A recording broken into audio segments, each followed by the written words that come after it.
open up their fucking airspace, Iran can target them too. The Qataris are not a big country, so yeah, they can catch it too. The Saudis can catch it, and they are all using the American system. That has proven to fail so far. So now, this is going to be a war of attrition. Who can produce the fastest, and who can use the fastest? And I'm going to tell you why Israel will lose. They had the surprise attack on Thursday or whenever it happened.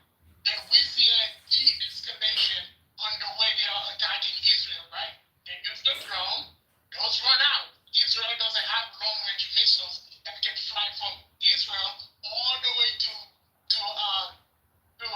Iran. So they will probably try to use Iran, which is not a good thing. Secondly, this is the Chinese effect. China and Iran heavily. I'm part of a telegram where we travel military plane and flight that goes in and out. We've seen at least 15 flights coming from China. China is testing out their military hardware. Because with the little success Pakistan had against India, now they are testing even more. That's probably going to be the end of the winner here.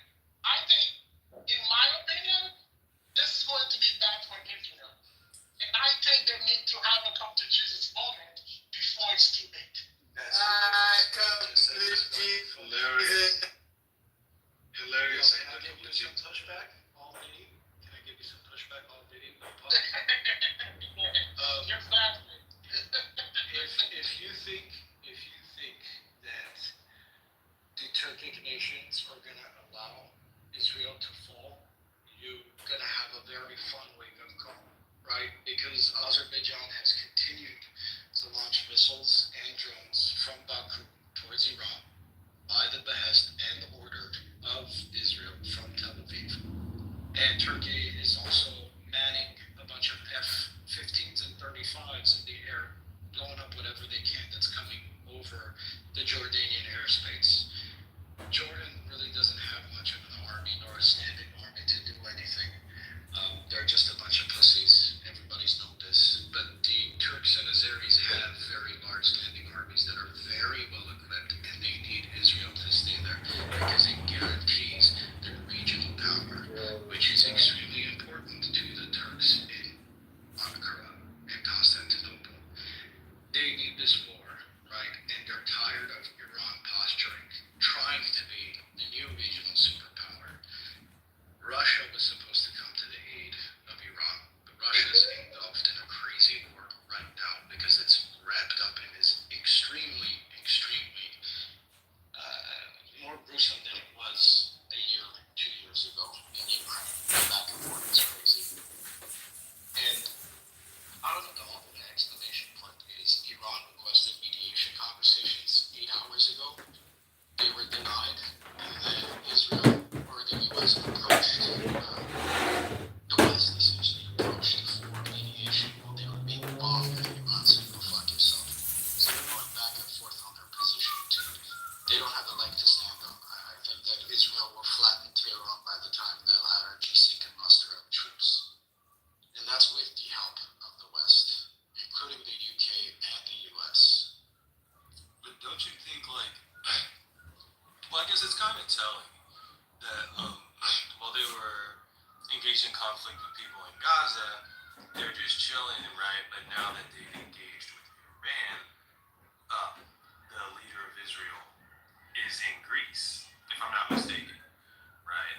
And they've also taken steps to put their top leaders in civilian areas, right? In the event that if they do take damage, that they get to say, oh, they're killing civilians or something, right? That's the one argument that people make to say, like, it seems like Israel is afraid, right? But I feel like I do hope for the best for Israel, although I have criticism for some of their stances. I think they can pull it out, man, because they have much more advanced weaponry. They have the Iron Dome. They have a lot of American backing. I think that, with the support of the Americans and the surrounding region, they will be able to pull through. And I think that also if Iran attacks, somebody mentioned Saudi Arabia, like if Iran engages with too many targets that are important to the Americans, they will not hesitate to just come in and stomp on the mouse, right? Because it's really, at the end of the day,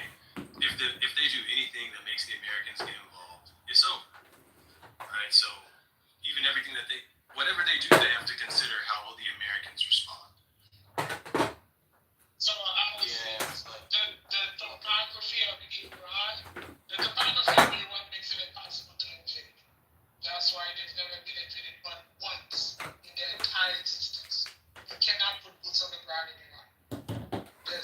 You cannot go to Where's those our mountains. one now? You cannot go to Bro, the those mountains. Armenians would beg to differ. You cannot go to those mountains. It is what it is. Right? Secondly, Iran will lose this if they let their little ease of morality cloud their judgment. Only way they will lose this. If they get into their little heart and start being sensitive. Because they got played. And the child could have seen this coming. Because most people who are into this space knew that Trump was not serious. There was no real negotiation. We were looking at movement of airplane and the way there was those 8D plane of flying near the border. They were doing weapons like a week. So I don't know how they didn't see it coming. I think that's the only the Iranians are naive, and I would say they are incompetent and naive, and that would be probably their downfall. The fact that they never developed a nuclear weapon shows our naivety. Because they should have done it a long time ago. This person fooling around having a fatwa saying, well, we don't want to have a nuclear weapon. Like, are you fucking crazy? And this is why we are where we are today. They don't have a deterrent. As far as Israel don't have the manpower, they don't have the army to even step foot on Iranian soil. They don't have the hardware either to do it without the United States. The United States can come and save them with some B-2s, but that will be it. The Iranians are not flying the suicide drone, the Scion 2. That's because their Iron Dome is not working. Once the Iron Dome stop working, Israel is wide open, and it will be flooded with those drones that are made for 10 grand each. So it will be a war of attrition. Right, it will be a war of attrition. Who can build faster, and then who can use it? And that's what it's going to come down to. The United States is also not going to be stupid and put all their eggs in one basket and leave themselves open. Understand this. Yes, they can bring a striker group and an aircraft carrier. And I personally think so can take out an aircraft carrier. Nobody wants to do that. It takes 10 years to build one aircraft carrier.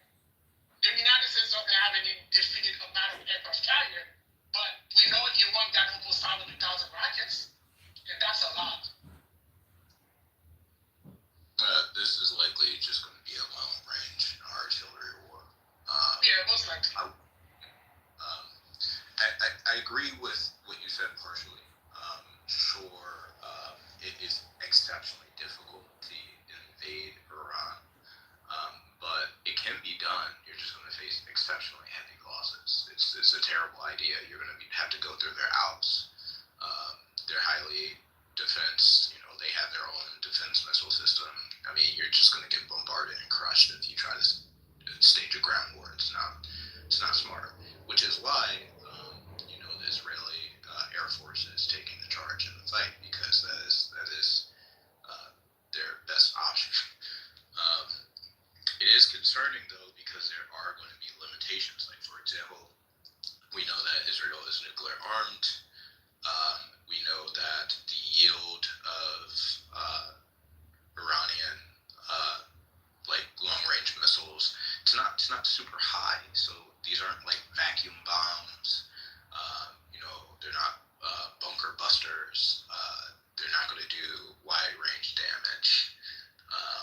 They're more meant for localized bombardment. So I don't know. We'll see. I just know that Israel's not used to getting hit, getting hit back. So we'll see how the population there handles it. If it causes unrest, because they are casualty averse, and we'll see how the political system evolves in the region. I think that you guys need to take into consideration that the scopes of war and what we know of war has changed a lot in the last 5 years.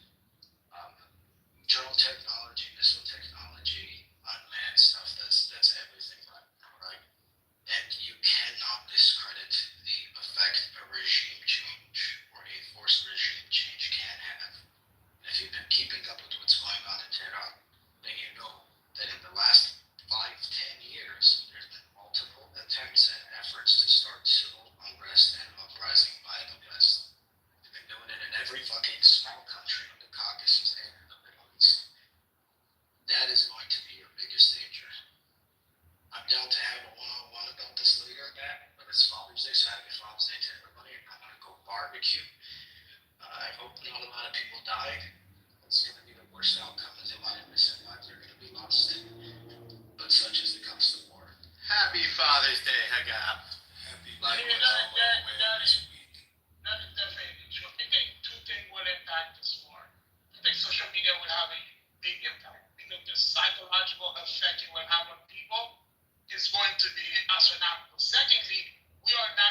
administration that can handle 10,000 body bag coming home. And then we are seeing it. Like if you were on Twitter this weekend and you're watching those hypersonic missiles drop, they are terrifying. This is not something I would want to be like, oh yeah, sure, let's drop one in New York. Are you crazy? That's not something that I would support. And I don't think we have a population that can support this kind of thing and be like, yeah, sure, let's just go to war and accept that people will also attack us with this kind of weaponry. I don't think we have that kind of population. Here's the problem, though. Like, if we just list several of their advantages, they have superior air power on the side of Israel. They have advanced missile defense. They have a higher tech military. They have battle-tested forces, highly trained with the U.S. They have U.S. strategic support. They have nuclear deterrence. They have advanced cybersecurity. They have a smaller but more agile and nimble military. So it's like all of these, and obviously it's not going to come to boots on the ground, hopefully, right? But so that means it is going to be a war of attrition and just who can use the better weapons from long range. And if it becomes that, Israel has better defenses for long-range weapons, and Israel has better long-range weapons. So it's ultimately like if we're in a shootout, and I have an AK-47, and you have like a shotgun. You know what I'm saying? Like the shotgun is devastating, but you're gonna lose because I have an AK-47. So Like I just have better shit. So it's actually the opposite, and we are seeing that happening in Russia. So like Iran shot through F-35 yesterday.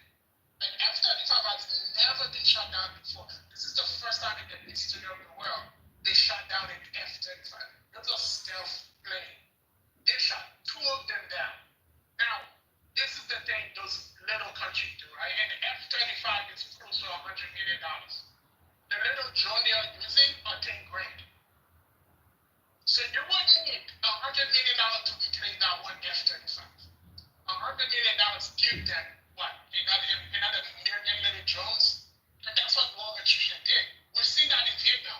Yes, you can pump with all the firepower, but the firepower is expensive, and you don't have unlimited funds to keep replacing it, to keep making it. And this is why, for instance, you will not see the U.S. put an aircraft carrier near Iran because they would put a hypersonic missile in that fucking aircraft carrier, and it takes 10 years to build another one. Nobody's gonna risk that. Mont, not to interrupt you, but Frank, whoever the fuck you are, can you stop being a fucking weirdo and harassing our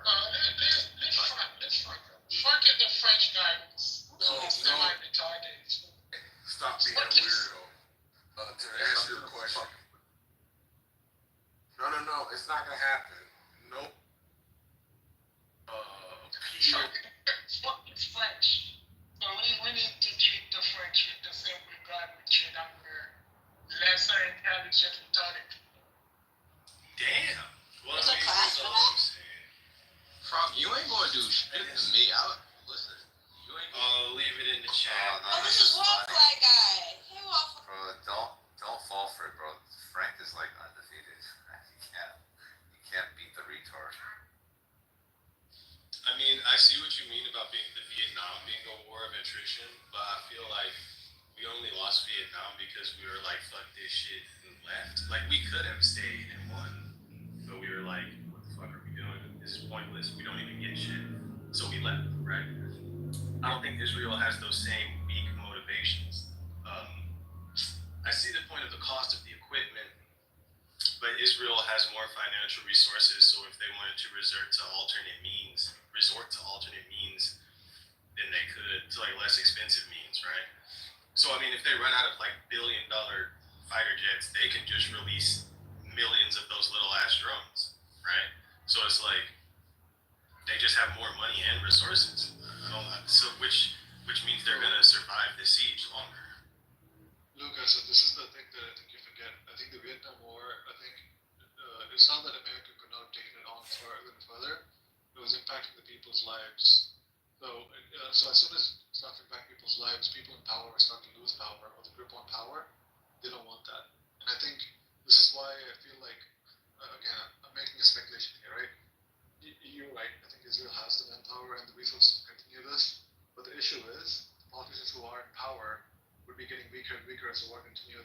might get lost, would want to change in power, and I think in that idea they don't want to do it. So that's one of the main reasons why like a developed country who's like doing really well, is not getting the war directly is because of the fact that war is bad for business. Like your country's not doing well. Like your citizens are dying left and right. Nobody can hold on to stable power. There's a reason why countries that are like that go into civil war don't have like booming economies. So that's more of an issue than what it's more like.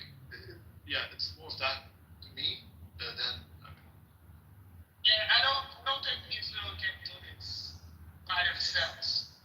There's no way they do it by themselves. They will need the United States. Now it's gonna come down to is the US population ready to go back in the Middle East in a war with a real country this time? Well, That's going to be the equation. that's Are we going to go to war with a country that's going to put some of our family members in body bag? okay. Well, let's just note here. If we go to global firepower, we have to note that Israel is a nuclear power country, right? So the reality is, outside of nuclear weapons, yes, these are two comparable militaries. Israel is the fifth strongest military in the world. 15th strongest military in the world. Iran is the 16th, right? Iran has significantly older weaponry, but they have a significantly larger volume of military resources, as well as a significantly more stable material economy. Now, they might not be as wealthy as a country as Israel, but they are not in a severe oil and gas deficit. They are not in a severe energy deficit when it comes to coal and electricity and etc. Israel is. So these are things that we need to take in consideration. And as they're tagging each other, right, as they're targeting different things, we need to know what is being targeted. So right now, Iran is focusing on attacking military and intelligence infrastructure to destabilize the military capability of Israel. Israel is targeting gas and high-ranking specific officials, right? And the reason why they're doing that is because when it comes to the long game of an artillery war, the advantages that Iran would have would be in their material resources, and advantages that Israel would have would be in their military capability. If Iran was smart, they would target the weak points of Israeli society, which would be their necessary infrastructure, the electrical grid, their gas resources, their water sources, etc. That would cause unrest in their society and significant fear. But I think that they're hesitant in doing something like that due to the unpredictability of the Israeli government and the fact that they have nukes. And the reality is, any war with a nuclear power nation is not a true war. It's essentially a facade, because that type of weaponry is always on the table. And if you threaten the stability of that country, that will be the last option. Dude, seriously, stop being a fucking weirdo.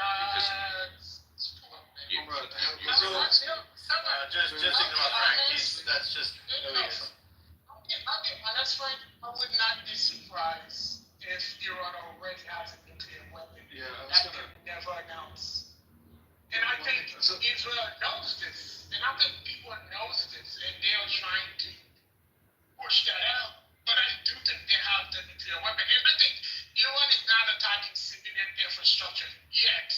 But I think they will, based on what Israel does. Because earlier today, Israel bombed the Suez facility, which ended up releasing sewage falling to Tehran. And I think it's going to be, if you do it to me, I'm going to do it to you. So that way Iran can keep a little bit more around toward Israel, because they don't want to get accused of bombing, civilian indiscriminate. Okay, I think you want to go further. Yes, thank you, Kojito. Comrade, I think I have two questions. against certain countries with less firepower and ended up still coming out with a huge loss. Yeah, so like those are things I think I would look into when you made the argument that hey, Israel you need to might come up better. Well, you know the characteristics of those types of war. Like for example, the Vietnam War, and also like the Afghan War. These were invasions, right? And they were ground wars. They weren't artillery wars. These weren't wars done with drones or primarily long-range missiles and etc. Right? These were wars where they were spending exceptional amounts of resources, right, to migrate troops over on the ground, on base, outside of their primary territory. So it's a different type of combat. Like it's even a different character of like when the United States became a major imperialist power after the Spanish-American War, because that was a naval war. Like Spain's ground army at that time would have wiped the floor with the United States. But the United States, at the time being a weaker country, was able to defeat them and dismantling their resources because they focused on naval battle. So it depends on the character of the war.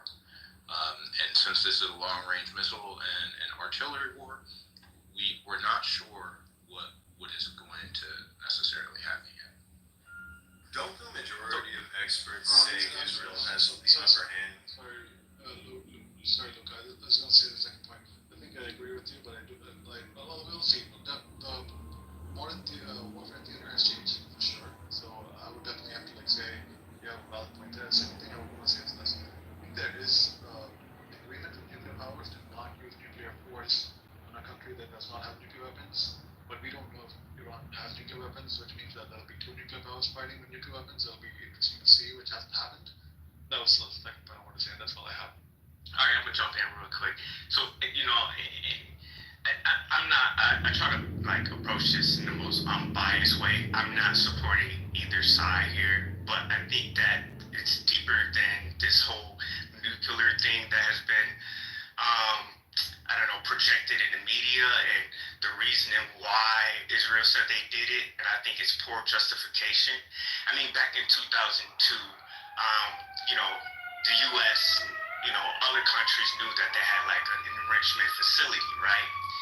But I think like it's the most recent thing that pushed, I believe, Israel over the line was that Iran, they decided to back Gaza. I mean, they always have, but it was more so of a big push when, I guess when that attack happened, and Iran said, hey, we backed them. They should, be able to, they are their own state. I should put it that way. And I think that pushed Israel over the line. So therefore, this whole excuse that, hey, we shot, and I think it is an excuse and poor justification, because I think that when it comes to nuclear power, I think each country, there's a lot of countries that doesn't say they have a nuclear weapon, but does.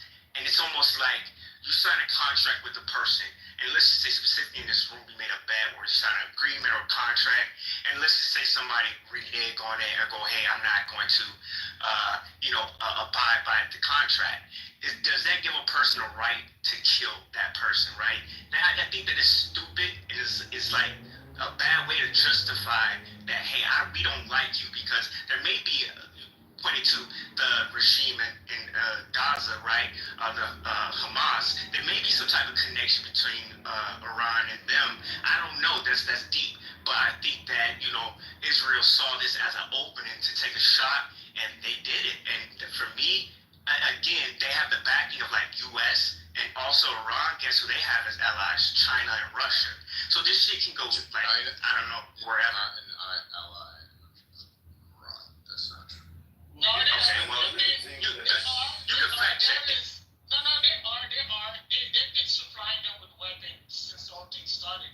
They're leading it in a cargo plane landing in Tehran every day. Those are the only planes you see flying over Tehran coming from China. Like, they are really big allies. And I do think some of the jet fuel are coming from China. So you need the boosters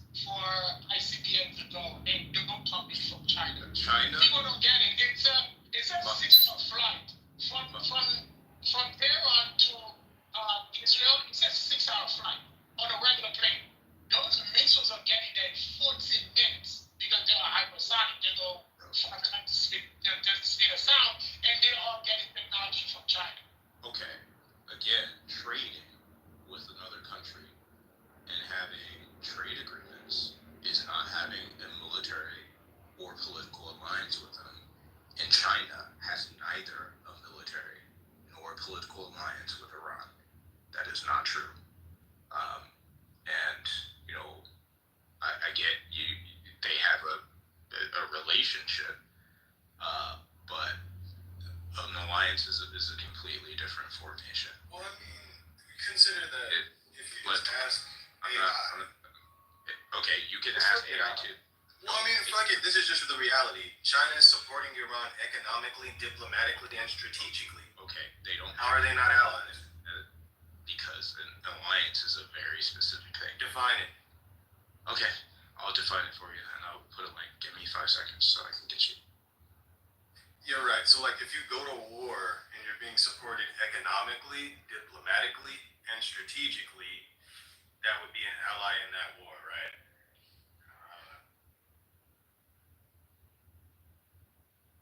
And I mean, I think the interesting point that I was gonna, I mean, like, some people are saying that they have, like, okay, some people are saying that they have, like, A state that they have, like, nuclear weapons, right?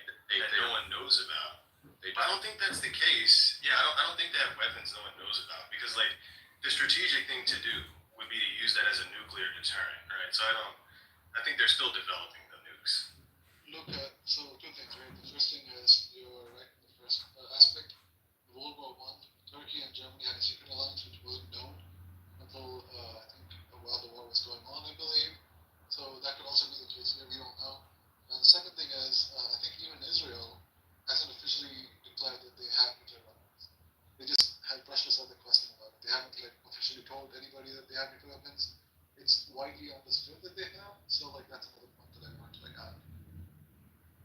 Right. I think the thing is too, I think when we look at Iran wants to kind of rejoin the international community and not have sanctions. They want to be part of SWIFT. They want to open the border to new market. They want to go to new market. So it's not in their best interest to announce that, oh yeah, sure, we have a nuclear power, a nuclear bomb, because you see how North Korea is treated. They're like, all right, fuck these people, we leave them alone, and they're just not part of our system. I think sometimes the element of surprise, because Iran does this kind of thing where they don't tell you what they have, they kind of stay quiet, which sometimes is annoying. And I think that's what we're seeing. It's not possible, right? In the modern era, or any era during the development of the Manhattan Project and the atomic age, to hide nuclear weapons, because nuclear weapons aren't just like bullets or grenades. They need to be contained in specialized facilities and managed, because guess what? A hot bomb, right? A bomb that is charged and is utilizing enriched uranium, it lets off radiation, which means that it needs a containment facility. And typically, there's either going to need to be a specialized plane if you're going to drop it, if it's a gravity bomb that can carry it, or there needs to be a facility for the rockets to launch via, a intercontinental ballistic facility or a submarine. So no, there's zero evidence that Iran has a nuclear weapon, and we should not speculate on such, because we have satellites, right? Major governments would know if Iran had nuclear weapons or the capability to create such. Also, back to what it means to have a military alliance, the United States Defense describes an alliance as a formal agreement between 2 or more nations in national defense that their promises that they would support each other, particularly during a war. And I'm sorry, but no, China and Iran are not in an alliance. Okay? They don't have an alliance. Yeah, sure. I mean, if we can go with that definition. Please recommend the book. It's okay. Please recommend So the book. the reason why I'm saying Iran does have a delivery system, right? It's called the RS-28. They bought it from Russia. It is the ICBM that can carry warhead. Secondly, the Forson, I think it's called Forson nuclear facility, which is inside a mountain. And that's why sometimes it doesn't give off radiation, because it's not built in a facility like conventional facility like other places. And so that's the hard part with Iran. They build their facilities inside mountain, which gives them the quote unquote the perfect cover. And this is why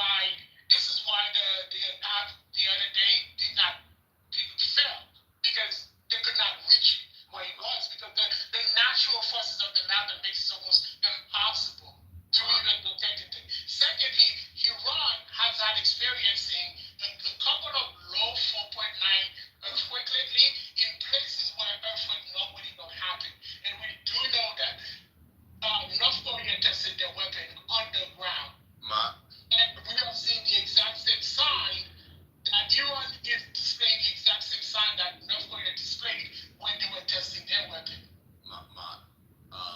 The radiation that is released, right, during proton and neutron decay, right, it does not get trapped by material such as mountainous material, quartz, and etc.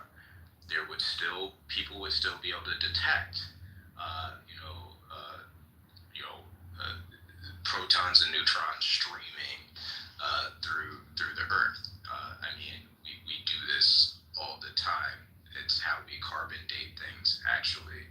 That is also how we can detect, very faint chemical signatures from distant planets, or understand the composition of other planets in our solar system, etc. Because these small particles, they penetrate through surfaces because they're tiny. They don't get absorbed. Also, some of this radiation, right, in a form of gamma radiation, and etc. Also, forms of ultraviolet radiation. It is light, right? It is much smaller than any of the other particles that make up rock and stone. It would penetrate through them. What you say makes no sense. Like, okay, post up an article that says you can measure it without the seismic. Like, what maths have made sense? Like, when nucleus were on the ground. Let me finish, please, and then we could respond back with. I'm willing to learn. So what maths have made sense? Like, most of the things that we when you talk about, like, hey, they can have nuclear power is measured by seismic activity. I've never seen anyone say, hey, radiation is seeping through it. And also, like, I don't know what you talked about with carbon dating. I thought carbon dating was talking about carbon decay and not about radioactivity. Correct. I'm kind of confused by that. Carbon decay chaos. It lets off radiation, dude. Yeah, so but that's not. But yes, it does. But I don't think it's not the same way that you're talking about. Okay. It is. It is quite literally a form of nuclear decay. But the problem is, like, I just asked, like, have there been strange earthquakes that seem like nukes? The answer is scientific evidence does not support those claims, right? And I don't know, bro. I'm saying if they had nukes, none of this would be happening. Like, all they would have to, like, no one fucks with North Korea because they have nukes. So, like, as soon as they had nukes, they would just say, hey, guys, we got nukes, and then no one would ever fuck with them ever. So it's like... So there is a political ramification that North Korea doesn't care to be part of the world in a conventional way. Iran has other aspiration to be like a great country that want to participate in international game. They want to be the whole shit. They want to be part of the greater economy. When you are one of those Arab kingdom like North Korea, you are not part of these things. So it all depends on what is your objective and why do you want to do certain things. And I think that's the greater point in why the country would harm the fact that they have a nuclear weapon, because they know I might be ostracized. Dude, if I know they've got to have one. Okay, so I'm gonna post a link here, both for you and Chaos, and it gives information about radioactive penetration. This idea that you can just, like, hide nukes is insane. Like, maybe in individual parts with inert like non-active materials, sure, but that means that you have the materials to make a nuclear weapon quickly, but you don't have one, right? If you have a nuclear weapon that is actually charged and put together, it needs to be put in a container. It is very easy to detect those locations, right? Unless you put significant efforts, which, again, you're still going to be able to see what people are doing, right? It's still going to be easy to locate due to the nature of how how particles interact with one another when they decay, when things give off radiation. I'm not contesting what you're saying. But looking at the series of independent evidence, that I'm asking myself, why does the government have an arm? I think he's in the Matrix. Is it just me? Or? He's in You would Matrix. need, you're not just gonna get the gun without the bullet. So now you have it. So I'm wondering, why do you have it for if you don't have the bullet? What? We missed some of what he said because he was in the Matrix. I was in the Matrix. No, what I'm saying is, it's like, Iran have the delivery system. They have an ICBM that can carry warhead, right? So now it's like, why do you have an ICBM that can carry an atomic bomb, but yet you don't have an atomic bomb? Why would you go out of your way to collect it and buy it from Russia if you don't have the bullet to put in that gun? I mean, again, there's a difference between having the material that you could very quickly put together, right? And having that already put together. Those are two different things, right? No, it's not. Yeah, No, they it's are. not. No, it's not. Okay, then you're yeah. I don't know how to have a No, it's conversation. not. Okay, I don't know how to explain this to you, but if you have the materials to put together an engine, but the engine is not put together, it's not and you equivalent. attempt to drive your car, I don't think then this is your core guess competency. what? The car is not going to drive. Yeah, I don't think this is your core competency. You don't know what you're talking about. So weapons grade uranium is significantly different than uranium. So the moment you have weapons grade uranium, you basically have a nuclear bomb. Jimmy, are you saying that Iran has a bomb that they're hiding? Because that's the point. No, that's not what I'm saying. He made a claim that if you have the parts, it's very different. Like, no, the moment you have weapons grade, you have uranium refined to the point where you can actually execute a bomb. You basically have the bomb. Dude. Whether you assemble the bomb or not, you have it. Oh, That's a digression, right? Well, Jimmy, if they have weapons grade uranium, it would be detectable. No, but they do. They have weapons grade uranium. That's actually common knowledge. They do have weapons grade uranium. But Iran said that their uranium enrichment is for peaceful process, whatever that means. And Israel is saying, no, it's not for peaceful process. This is why Netanyahu was on Fox News this morning saying that, no, they got one ready to go, and that's why we have to go to do this weekend. You know what the equivalent is? It's like saying Iran does not have weapons grade uranium. Their stockpile of uranium has reached up to a point of maximum of 60%, which is short the technical step away from the 90% of enrichment needed for weapons. Man, it's the consensus among most experts in the international community that Iran does not have nuclear weapons at this point, and that Israel has the military advantage. So I think you can cherry pick reasons why you think Iran might have nukes, and you can cherry pick reasons why. But that's like arguing global warming isn't real. Okay, most scientists disagree with you. Most experts just disagree with you, Matt.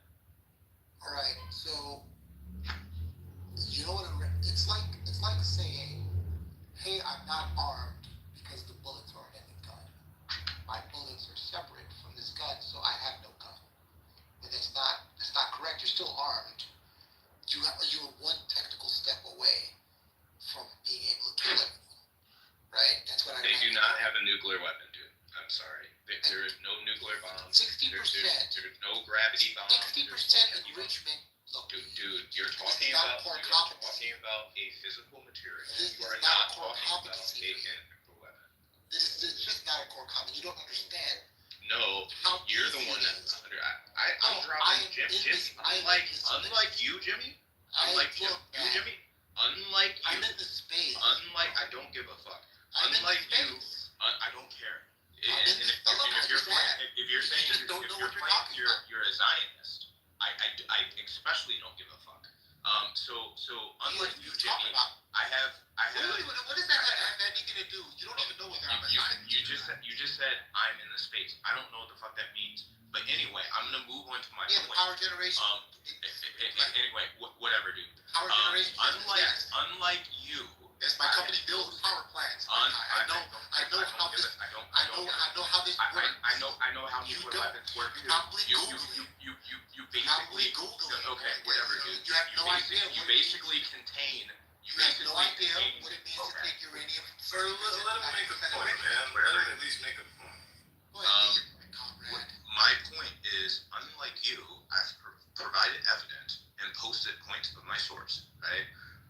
So if you want to prove your argument, you are free to do so with actual evidence. I don't need evidence. This is my space. So look, 60%.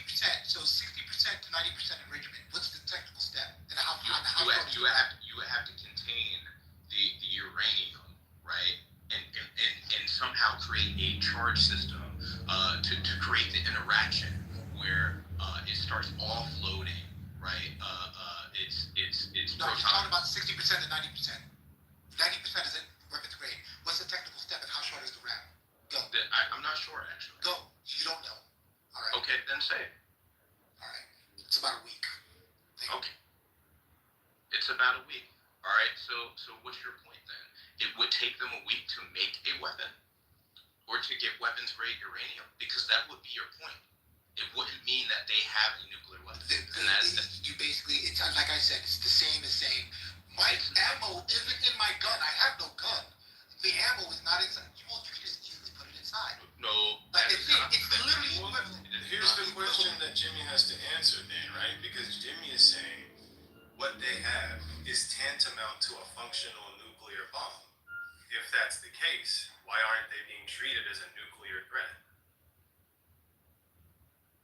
Well, I mean, I think that's kind of besides the point, because the argument. He's saying they have a nuke. Just like if I have bullets in a gun, I have a gun. That's what he's saying right now. He's saying they have a nuke. Well, this argument isn't analogous to you having a gun without bullets. It's analogous to you having the pieces, right? The upper and the lower of a gun, and like the pieces that do not function on their own separately, like the trigger. I know, but his analogy kills his own argument. That's my point. Like, I know it's disanalogous, but if you just give him his analogy, it doesn't make no fucking sense. But yeah, I know what you're saying. It's way more complex. Like, even if they changed it to weapons grade uranium, okay, but now you have hella other shit to do. You know what I mean? Like, I understand your point. Yeah, you got to put it together.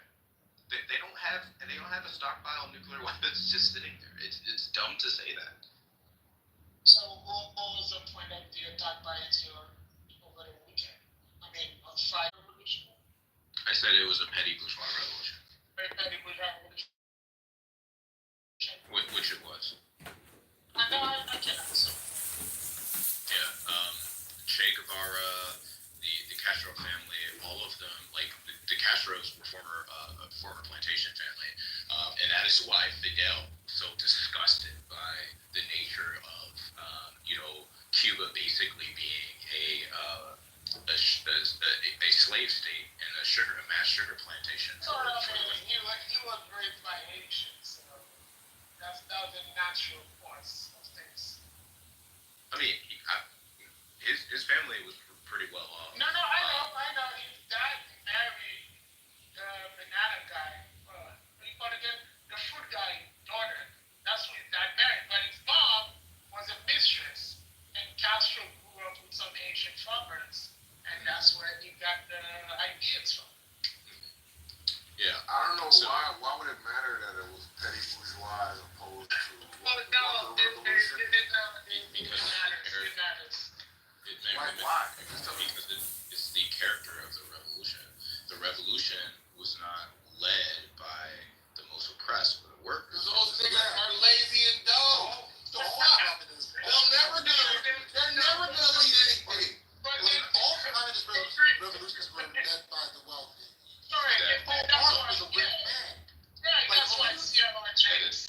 why I say at this point in time, because revolution are never a thing of the poor people. But sometimes the aftermath of this revolution also never lead to any big social change that better the life of the poor and the destitute. That is also not true. Give me one. The initial Bolshevik uprisings and the first 4 years of the Bolshevik uprisings before the usurpment by the Stalinists was absolutely. I know the history, you don't. Karl Marx was a wealthy man. The founder. Karl Marx was a wealthy man. Wait, Do you Let him cook for a second, Jimmy. I feel like he's trying to cook. Jimmy, are you get him after? Get him after. listen? Marx was well dead. Do you know when the Bolshevik Revolution took place? That's the founder of everything. It's Karl Marx. Where all these ideas come from? Fucking idiot. Where's Karl Marx from? Karl Marx is not a founder of. Yeah, there is no communism without Karl Marx. Dude, the concept of communism Oh my God. long before Karl Marx. What are you talking about? And also, Marx is Lenin was the one who did that. Marx is the one who developed You the say science. where the ideas came from. Oh my fucking god! Can I please finish saying what I'm saying? Marx was along with Friedrich Engels, created the science of historical materialism, right? Which gave a material description of what communism is. But there was always utopian communism and communist theory and etc. Long before Karl Marx was. He is the author of the Communist Manifesto, written with him and Engels. Before him, didn't exist. So it's basically it's the Bill of Rights. It's the fucking Constitution. It's everything. Yes, it is. Okay. Look. The reason why we attribute certain people to certain movements is because they're the ones who maybe propagated it the best to the widest audience and are deemed the most influential in that particular school of thought. It's not like a stretch to think that Karl Marx is the father of the modern concept of communism, right? I don't even know why you would argue it just to try to be, just to try to, one second, sir, just to fucking be pedantic, right?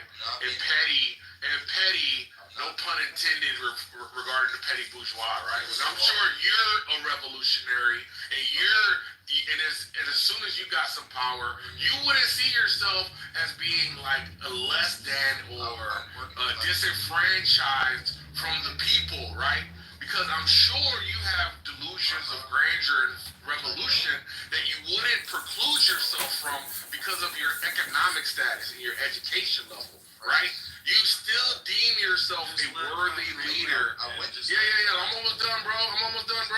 You still deem yourself a worthy fucking leader of the movement, right? And when they question your bona fides, hey, bro, didn't you grow up in a nice American home with good parents and a good education? You'll say, so what? My heart belongs to the people. I'm here for you guys, right? So anyway, your arguments against the point, if you have something that you'd like to say, just go ahead and fucking say it. You don't have to call people dumb. You can just say the reason why Karl Marx isn't the father of shut up, bro. Like, stop. Bro. When you cried about being interrupted, you know what? Everybody acquiesced. Bro. When you cried about being overtalked, everybody, bro, please shut up, bro. What's going on? You're crashing out. There's no mods. This is just you make it a place where we don't hold interrupt each on. other. Okay, please, thank you. I appreciate it, Luca, but you're over talking me too, and that just like adds to the cacophony of noises. And anyway, so the whole thank you, but thank you, Luca, to get this fucking monkey to calm down. I appreciate that. But anyway, if you have a point about who you think is more apropos or more deserving of the title, the father of communism, just post the fucking name. Post the fucking seminal work. Shut the fuck up, faggot.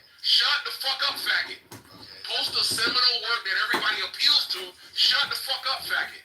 Post the seminal work that everybody appeals to when they talk about the concept of communism. communism, and then let's see if it compares to the shut up, faggot. You're the one who. Let's just shut up, faggot. It's not your turn yet, faggot. You interrupted me. It's not your turn yet, faggot. You interrupted me. Okay, you've been interrupted. Cry fucking more, faggot. I'm not crying.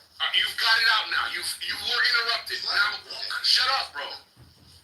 You've been interrupted. We heard you. We heard your tears. Shut the fuck up, please. Shut up, please. Thank you. Thank you. Thank you. Thank you. Appreciate you. Anyway, so just post a fucking person, post a seminal work, and then what we can do is I'm see. trying to talk about it right now. Faggot, wait till I'm done. Just wait till I'm done, faggot. Thank you. Appreciate you, bro. Anyway, and then what we can do is we can do a comparison to see who comes first in the mind of people who are proponents of such a fucking economic system, and see if Marxism comes first to mind or this other person that you post. Go ahead. Just post. It's been posted. You interrupted me, and then went on this diatribe. So if you actually go and do you mind if I start interrupting you now? Would you like that? Would you like me to not let you to say anything uninterrupted now? I can do it. You're not gonna like it, right? You're gonna cry more. So what I would advise you to do, if you're trying to de-escalate something and you don't want something to perpetuate, just stop being a faggot bitch and just let it go. Just stop. But being a crybaby bitch is just gonna encourage me to hear more tears, right? Anyway, as I was saying, the only reason I responded to you is because you were saying claims about my life, which are not true. I do not come from a wealthy background. I do not have a specialized education. I went to art school. So the things I learned on my own. I come from the poorest regions of West Philadelphia. As a single mother, my father shot himself when I was 11. So you are worthy to lead the people's revolution. But guess what? You're having a very American-centric view on this. What we're gonna say is, by world standards, you are in the upper class. You're not even middle class. You're in the upper class by world standards. So this isn't a good argument against you being petty bourgeois. Again, no, that doesn't make any sense. Again, I'm a worker. Anyway, my point isn't that I should lead. I don't even believe in that, because that's not what socialism is. There are no individual leaders, and at least the tendency that I follow. The working class, through militant unions, needs to lead. So that shoots down your idea that I want to be a leader. I don't. Anyway, let's get to now that I've corrected all that nonsense. So pre-Marxist communism, when Karl Marx and Friedrich Engels defined communism as a political movement in 1848, similar ideas had already been used as a base for what one could call communist experiments. Marx saw himself as an original hunter-gatherer saw the original hunter-gatherer state of humanity as a primitive communism, or primitive formation of communism, and also research pre-existing communistic experiments.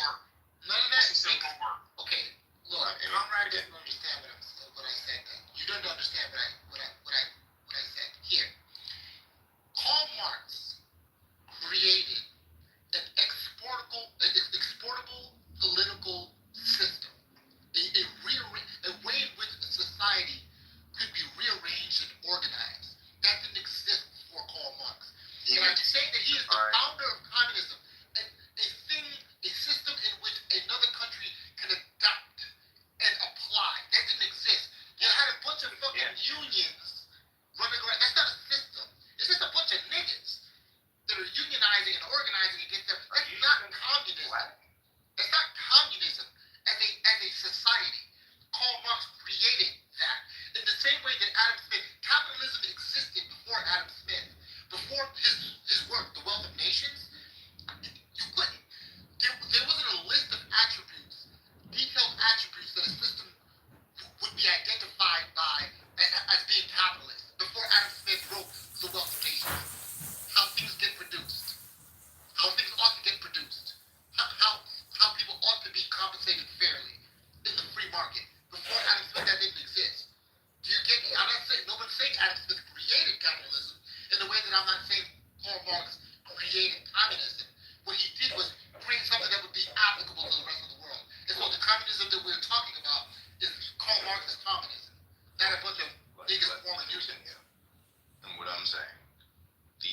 idea of communism existed in idealist and utopian forms prior to Karl Marx.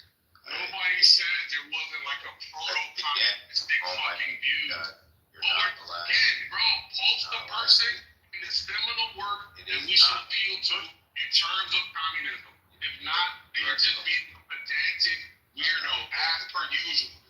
This is your second time being pedantic and weird. Just like, bro, what's going on? Are you like low social skills or some shit? Like, what's going on? That's you Do projecting. you know how people interact and have conversation? You know, Marx Hitler, the father of communism. It was somebody else. Okay, where's the seminal work? Where's the seminal work? Give it to us. Pause. So you asking for a seminal work is like a straw man. Okay, great. How do we know this person, sir? How does this person know for their contribution? No person, there's no seminal work. There It is needs not to be a governmental system. Where's the Constitution? Wait. First of all, communism is not. Exactly. Yes, it is. No, it's not. Yes, it's been applied by governments, adopted by governments, and executed by governments. No, it's Yes. Or can you just name anybody who wrote about it, right? Because we look at the Communist Manifesto, right? What are some other works that predate?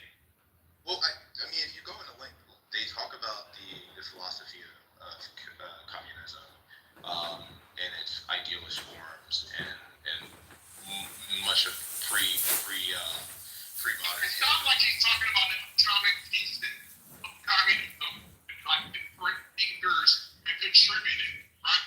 We have Karl Marx, like bringing it together into one work, communism.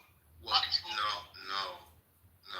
Karl Marx gave a material meaning to communism. Friedrich Engels and Karl Marx gave a material meaning to communism, but it was used colloquially for a long period of time.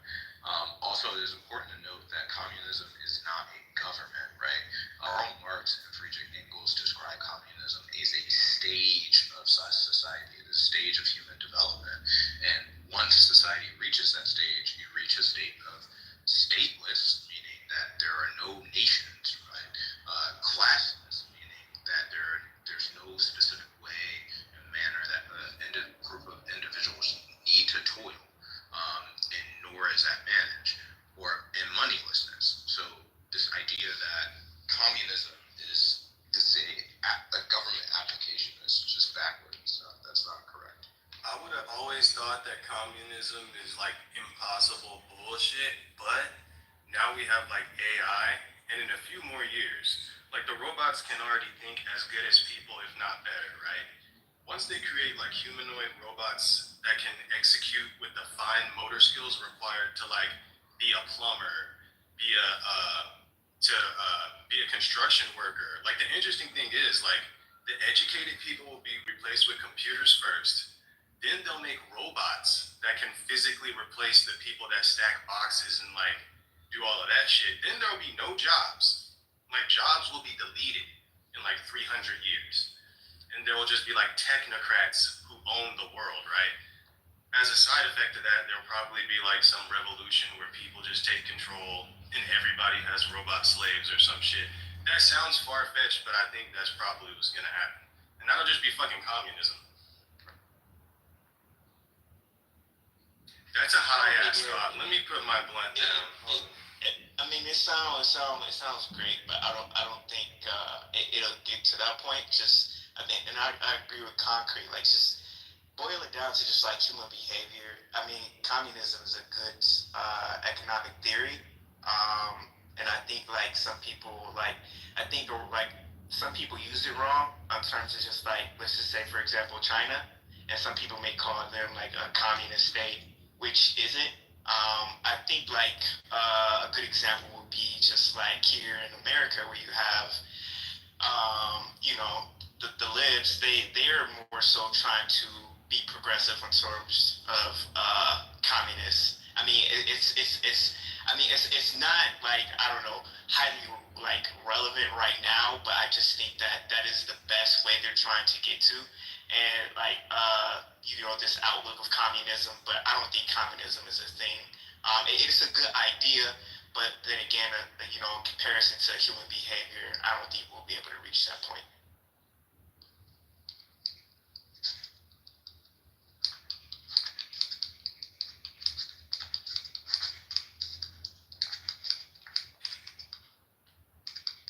One thing that I asked, dude, is like, so you say a classless, stateless, moneyless society. How would people acquire goods in a moneyless society?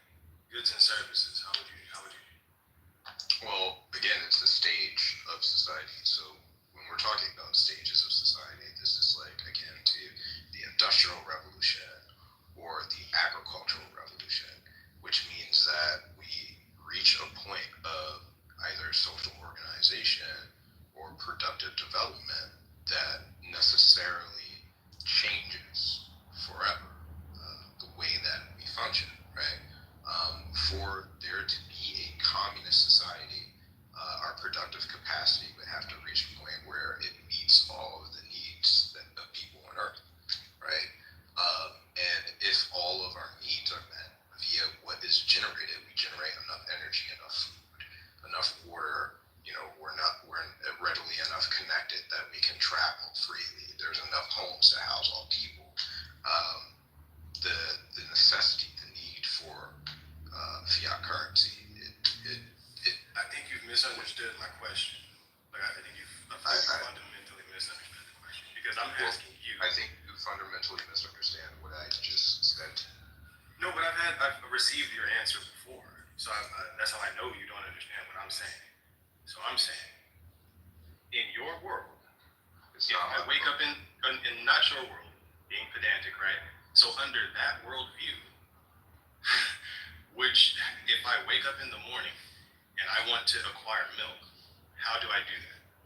Again, this isn't a worldview. Communism is a word, right, that describes... You're evading the question on purpose. I'm answering your question. I need you to really comprehend this. It is analogous to the agricultural revolution. So what was different prior to the agricultural revolution? Well, let me finish what I'm saying. Prior to the agricultural revolution, we mostly functioned nomadically. We had to go and find our material resources through the land. We had not yet built up enough farms, enough small plots. We had not yet mastered the methods of breeding food and ensuring that it was constantly there, right, to stay in one place. It's a long analogy. I'm really just, is required for work. I'm sorry, to produce goods, right? Because we're not talking about automation. Human labor is required to produce goods. Why would humans labor in a systematic way to sustain a society without payment to do so on a regular basis? Like, why would everybody just get up and go to work and work on the farm to make enough food for everybody? Allow me to finish. If there's a moneyless society and no one's getting paid, why would the perfect amount of people wake up and go farm the food for the society and make the guacamole and make the hamburgers at the restaurant? If no one's getting paid, then and it's a moneyless society, why would there be waiters in this restaurant? Can I actually respond since I already understand it? So okay. The why is a philosophical question. It is effectively meaningless. The actual importance here is our needs being met, right? So if we live in a society, right, where we consider we are utilizing money, we need to consider. But why is my question meaningless? Because I feel like that's a non-answer. Because I'm telling you. Can you allow me to finish my track of thought? No, you can't. I can finish my track of thought.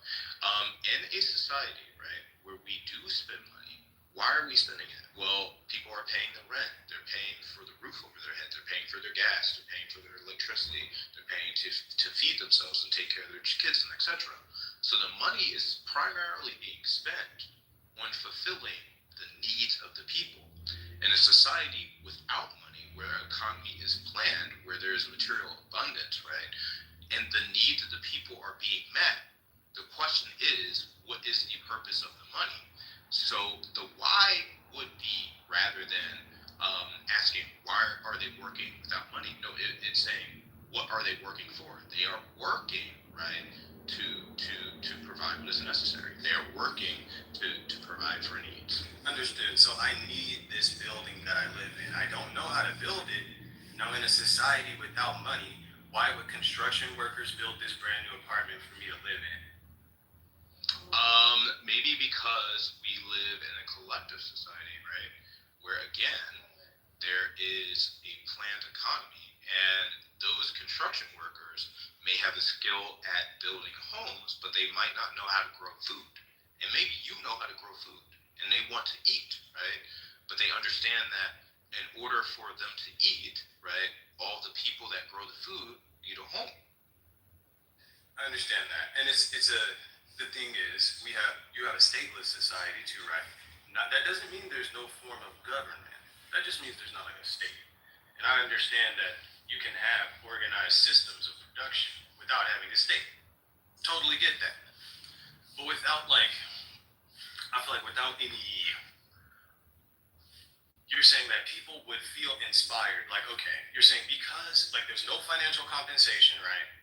It's something akin to bartering and trading, and people just naturally feeling like, well, I need to be a part of this organization that goes and builds apartments because people need apartments. But there's never been a society like that. There's never been a society where people. I just believe that you have a worldview such as the one that you described hinges on a fundamental misunderstanding of what motivates human beings to engage in labor on such a massive scale that you can have functioning societies. I think that it just hinges on that fundamental misunderstanding of what motivates humans to do anything, right? In such a substantial way that you can accommodate large countries. Now, sure, you can have small villages where they have a garden, and these are the gardeners, and then you have the plumber, and he fixes everybody's plumbing. But you cannot run a country like that. You can't really run a society like that. I think that we are saying two different things. I am telling you that our goal would be to create a planned economy, and socialism, right, which Marx described as the lower stage of communism. There's no necessity to eliminate fiat currency, and initially you would not.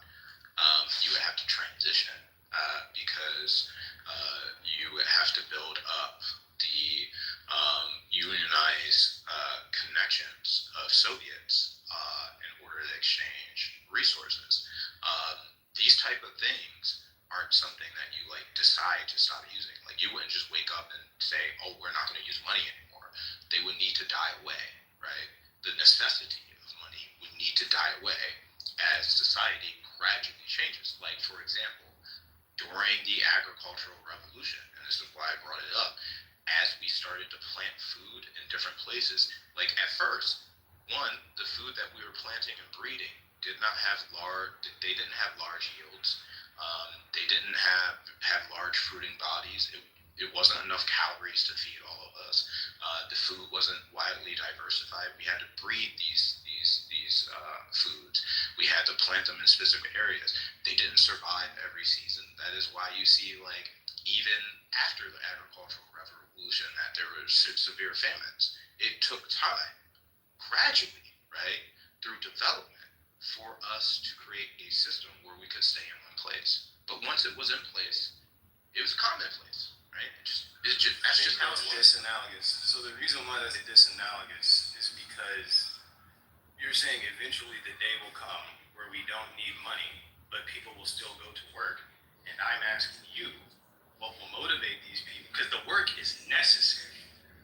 If the people do not go to work, the whole system fails. Well, it's not. So allow me to finish real quick, right? So you're saying that socialism would have a fiat currency as a stepping stone to the step where there's no more money needed, but people still go to work.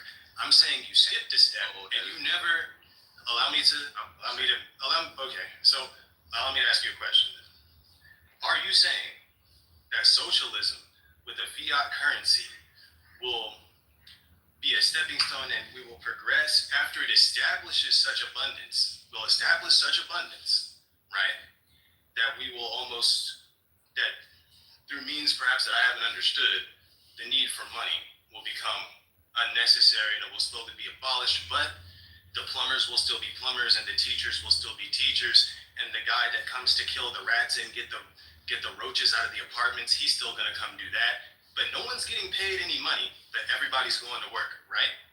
No, again, you're applying this. So what's wrong about what I said?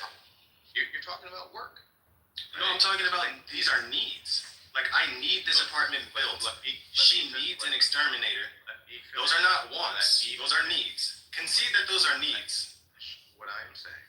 Do you concede that those are needs? Finish what I am saying, and then you will understand. So please allow me to talk. You are talking about work as if there is a job that you get up to and clock in. If you're talking about needs, that is. I'm not talking about work. Let me finish. I'm not talking about work, though. Let me finish what I am saying. If we disagree on definitions and you don't know what I'm saying, I am trying to finish what I am saying. So I'm not talking about work. So keep talking about work. Let me finish what I am saying. Just know that I'm not talking about work. Let me finish what I am saying. If we are talking about just meeting the need, like for example, there is a finite amount of people. There will be a finite amount of people. The goal, right, of creating apartment complexes, or the goal of creating material abundance, is to meet those needs. We're not just going to sit there and be like, in a planned economy, and be like, oh, well, there's currently today, June 16th, there's currently 8.1 billion people on this planet. I guess all we need is 8 billion homes. That doesn't make any sense, right? I never said we were going to do that. Are you talking about that? Oh my fucking God. You're doing a straw man, though. I'm not doing a straw man. Then what the fuck is the relevance of what you just said? I'm not arguing. You must not be very intelligent if you don't understand the relevance of what I said. You're talking about shit I'm not talking about. That's the problem. You just brought up someone building apartments. like that has full relevance to what we're talking about, right? Then you just said today everyone's gonna wake up and build apartments for $8. No, you're doing a straw man. I never said that something as simple as that can happen. That's what You're intentionally dodging the point. I am not. You will not talk about what motivates people to do work in that society.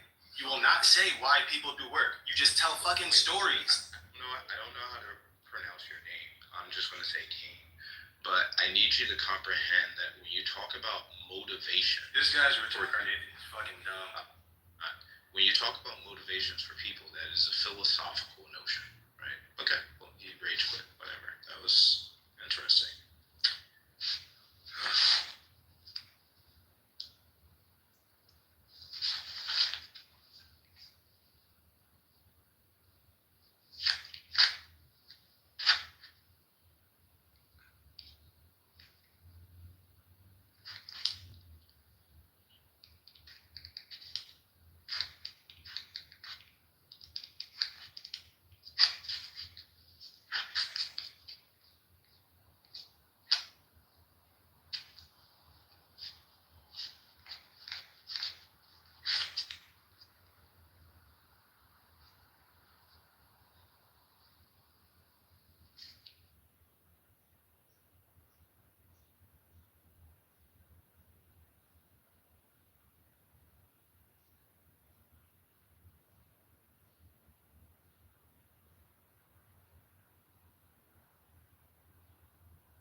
Yeah, that dude left. Did we talk about the bad parade that Donald Trump did? I was kind of disappointed, man.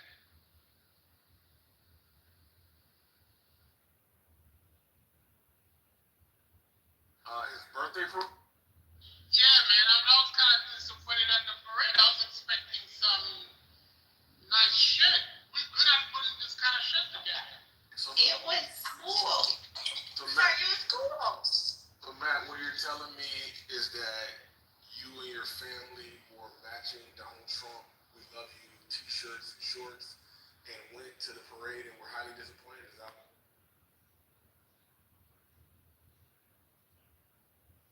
No, I was expecting. Wait, no?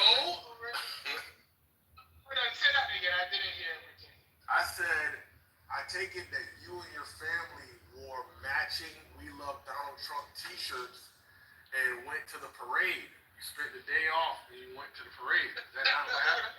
No, I went to a wedding. No? I went to a wedding. Yeah, I went to a wedding in Arizona yesterday. Oh, nice. So I was expecting, I'm like, you know how like when you see the Chinese and the Russian, even the fucking French can do this shit, right? And I'm like, why our guys are not in their class A? They were like in the military green, and I'm like, yo, bro, what happened to, like, can you imagine like the Marines? They have such a beautiful uniform, and they were not in it. That was kind of disappointing. Because I didn't like the marching. It was the army. It was just the army, not just the military, but the army. The army is the greens. So we have to represent.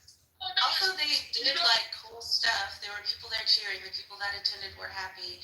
They went through every war era. They went through every uniform associated with it. Even had like a fake George Washington on a horse. Like it was, it was a parade. It was fun to see. Have you ever seen the Chinese parade? I don't. But they have a whole military parade though. But this was just the army's birthday. Just the army. So you guys don't have class A uniform like the suit and tie and shit? Yeah, of course. We have big class dress blues, class A is without the jacket and everything like that. But yeah, but that's the formal events, you know? This is the army's birthday. I wanted to see the shit that is like when everybody's walking lockstep and with the high kick and shit. I didn't see none of that shit. They also had like I think they were collector's items and not like actual historical military stuff because the men that were driving them were not in uniform. So like there were opportunities for like civilians to participate as well in that one. I wonder if you would, I mean, next year the U.S. birthday, what, 250, I think? Next year's gonna be 250, right? I want to see like one of those amazingly well choreographed military parades with like airplane flying over with the fucking, show us some of them, missiles that I was paid for. But the army doesn't have airplanes. The army doesn't have airplane? Nah, they got. They are, right? But they don't pilot airplanes. That's the Marines and, it's the Navy. Marines and the Air Force. The Army has the helicopters, the Black Hawks, the Chinooks, those. But they don't have any planes. Anything to do with planes in the Army, those are like joint operations with the Air Force and the Army.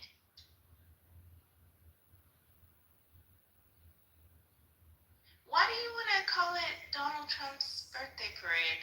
I saw also the cake, and it also was dedicated to the 250th anniversary of the military, Army specifically.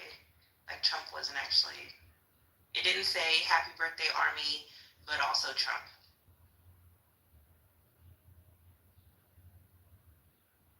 He was there. No, I don't think he was happy. I saw some of the pictures he did.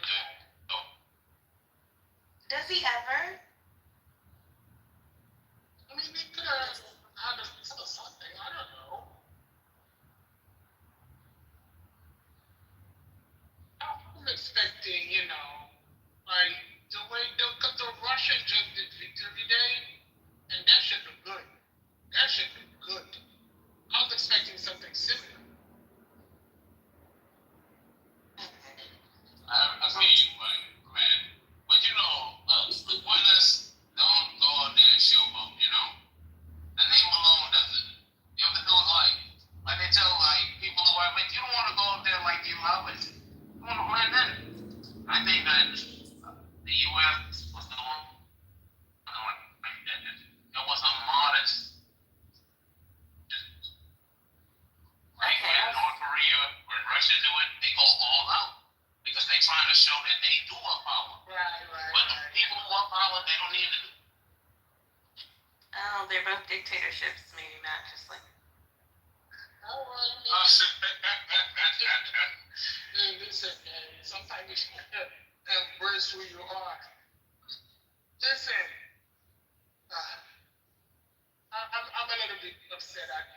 failure, but still.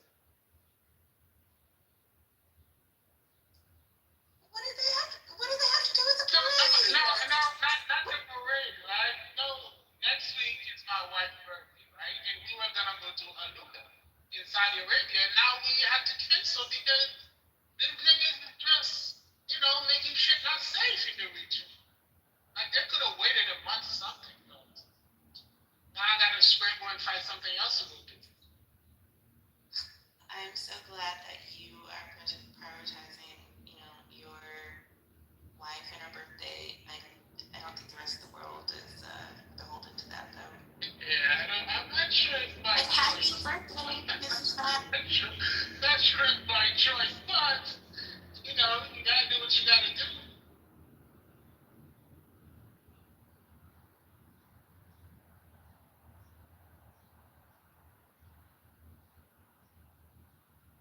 My wife is turning 36, and my daughter said yesterday, "Mommy, you're getting old." And I was like, "Oh, you said it, not me." So the women in my family do the thing where everybody turns 29 repeatedly. I, however, broke from that. I don't care. I'm allowed to be old and get older and celebrate as I go. Yeah, but also if we're all living to like 120 now, she's still like she's not even hit her quarter life crisis, or barely. Yeah, it's nothing wrong with getting old. Now she wear kitten heels. She doesn't do the high heels anymore, which is good because now I don't have to carry fucking shoes and shit. Those are the Michelle Obama heels. I love that for you, man. Nathan, I'll let you there. Yo. So I was in a room earlier, Bart, and that one guy Andrew was talking about both mods. Oh yeah, if you don't mind, the Amen or Iman. Yeah, and I heard him going back and forth with Albedo. How do you think it's gonna go with? Fuck, dude. The guy's pretty goddamn passive. So your confidence is wavering? Bart Mike. I just understand. Look, it's not possible, dude. So I understand how these things can have an effect on psychology of people, but yeah, it's fucking. But him and Bart were up there fucking side by side ringing homies. There was a third man in there too, but. Wait, Amen and Barth, or Yeah, they're both. Oh yeah, Barth does that. I don't know if it was Barth's room though, but but Barth was quiet though. This guy was he was going back and forth with Albedo. Albedo's a fucking black belt, and so Albedo was you can tell he just had momentum, was piecing him up. But Barth's no Albedo. But Barth wasn't getting in on the action though either. He was just quiet. But I was listening to him speak, and I was like, this person doesn't seem like somebody I would want to listen to. No offense. So this is gonna be funny if it goes down.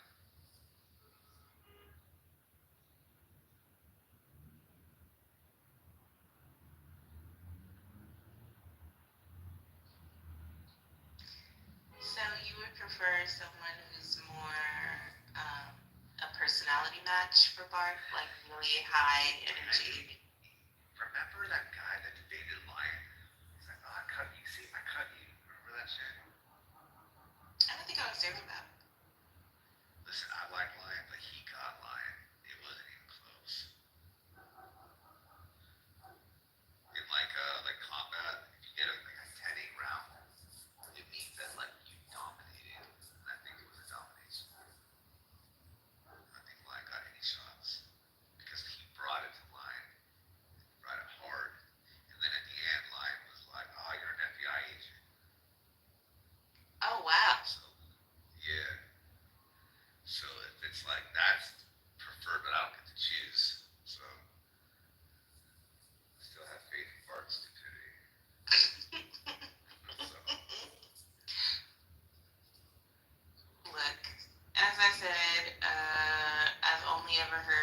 Barth was some remarkable philosopher champ and never actually witnessed it. And I'm just going on the reputation of Nathan and knowledge. Me too. That's it. And it's funny because I know that like you're loyal to the people, which I respect. That could actually be a curse. It's like if you have a black belt and like a purple belt taps you out, that's like you leave with shame. You know, so sometimes having the black belt's a curse because you have a target on your back. People are hungry; they want to tap the black belts. So. Oh, so you think this has been a years-long troll? No, I think trolling is always a backdoor to explain his inability to do what he claims he can do. That's what I think. I think you can just tell him how he speaks. He's just not that smart.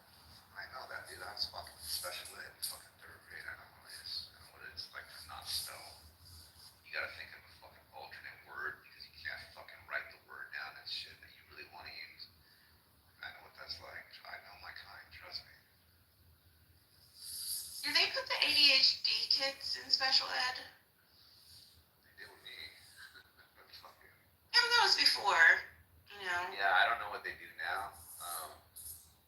I think that conversation that I had with King about AI is going to be able to help a lot because if you can find like a child's strong suit and then like know how to teach them the way they can best absorb information, I think that would be a great thing. I wish I had that available to me because then you don't think that school's not for you, or maybe it reduces that at least because that's like how I felt. I was like, oh, this shit ain't for me.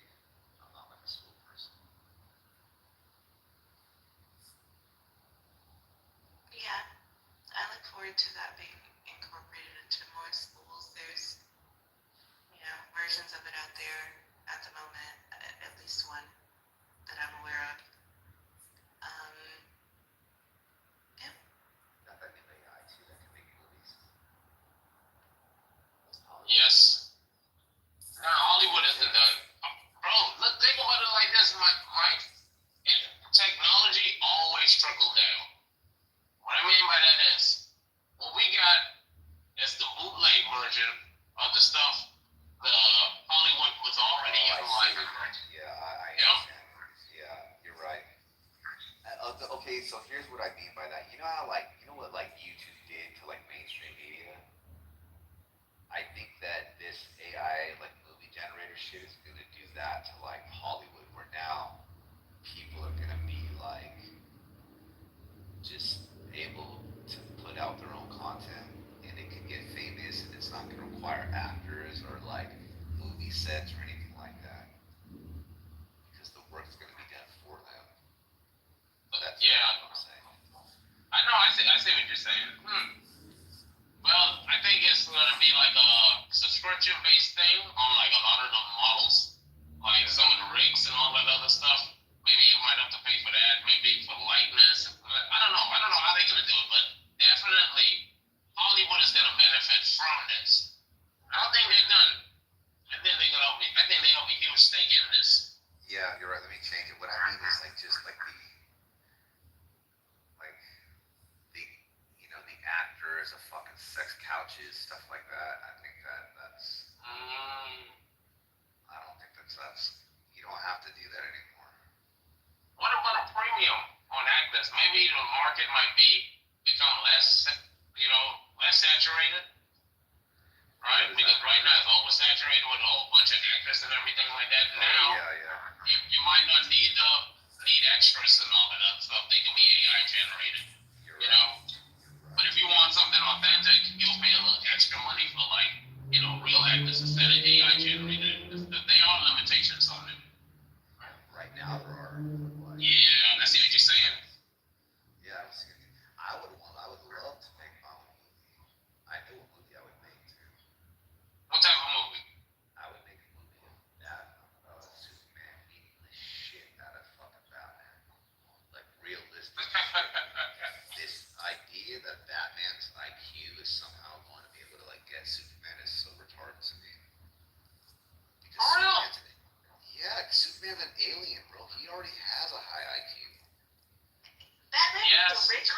utility belt. Like, it's not a real fight.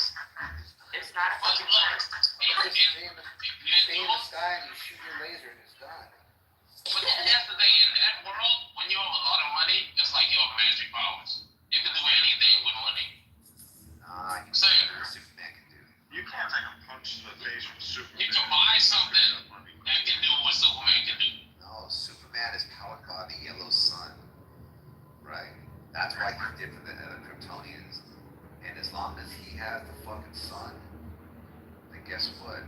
And then not only that too, if you really look at some of the stuff that Superman's been able to do, and it depends what type of Superman you're talking about. I forgot what the Superman. Superman 100 or something like that. I know what you're talking about. Yeah, that one is like a god. Yeah, you can't beat that guy, bro. I just want to ridicule these Batman people. Yes. Yeah. So look, Batman is the person that always think one step ahead, right? That's a unique trait about him. So So whatever story you write, Batman's gonna always go one step ahead of Superman. That's just part of who he is. So Superman, and I don't know the science, okay, so don't at me. But in an episode of this show, he spanned the world around so quickly in the opposite direction. Oh yeah, that he reversed time. That he reversed time, and you're telling me that a guy in spandex with a utility belt is gonna be able to stop him from doing that? And No, he isn't gonna stop him from doing that. He is gonna help him expand a different measure in case he does do something like that. Yeah, like what? But he's impacted by the reversal of time. He's not able to like step outside of that utility belt. No, as soon as Superman. You throw a rock at him, and that's it. Okay, look, I just asked ChatGPT right now who has a higher IQ, Batman or Lex Luthor. Who do you think won? Lex. And who did Superman beat over and over again? Lex. Thank you. Okay, But. No, I'm still listening. I swear my baby's crying. I swear. I'm still listening. Back.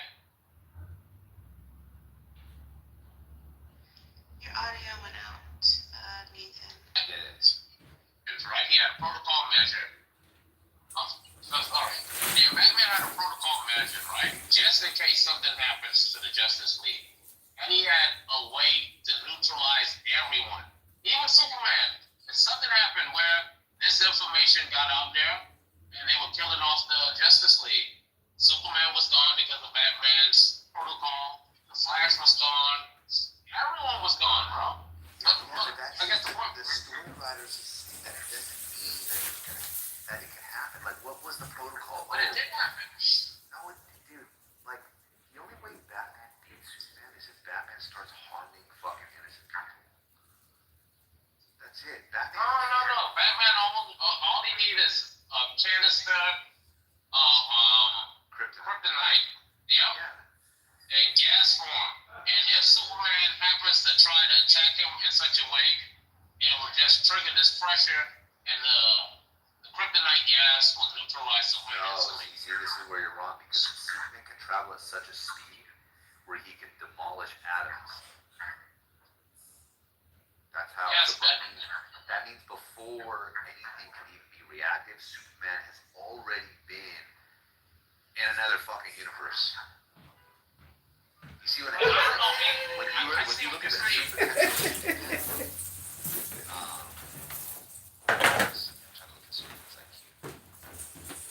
Look at every version of Superman. Even in the last one, you saw Injustice where Superman was the bad guy, and Superman was trying to kill Batman. You saw that one?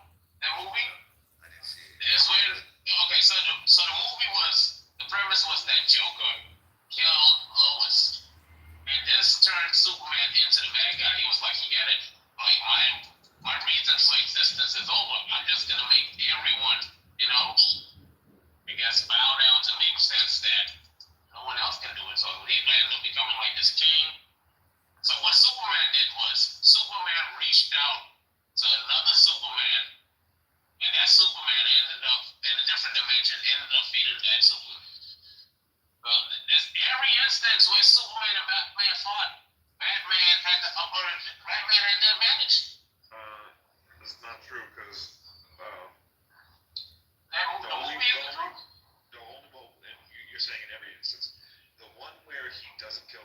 is only because Batman says his mother's name to him, and he wasn't even really. He stops from killing him. He could have snapped his. Okay, you're talking about the live action.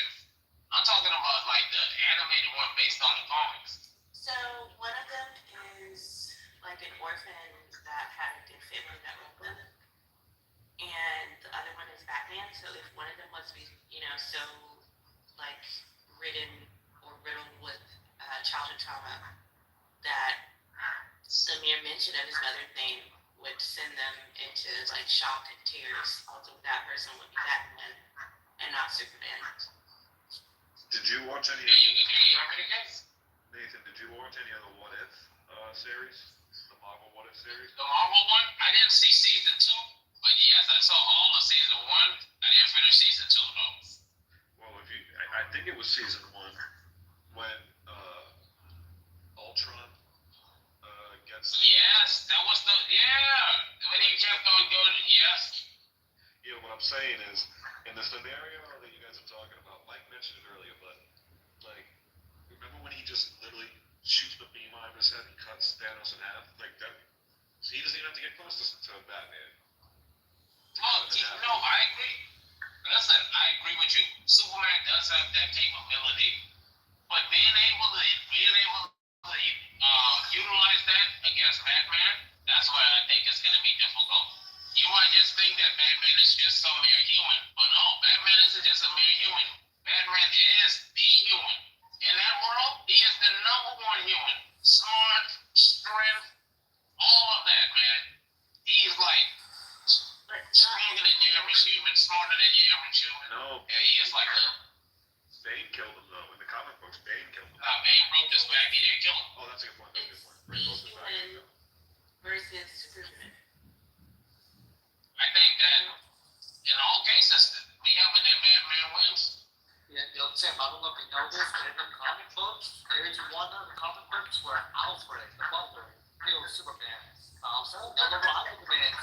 That's a good one. You know who beat Superman too? Muhammad Ali. So there was a comic, right? And this is point canon.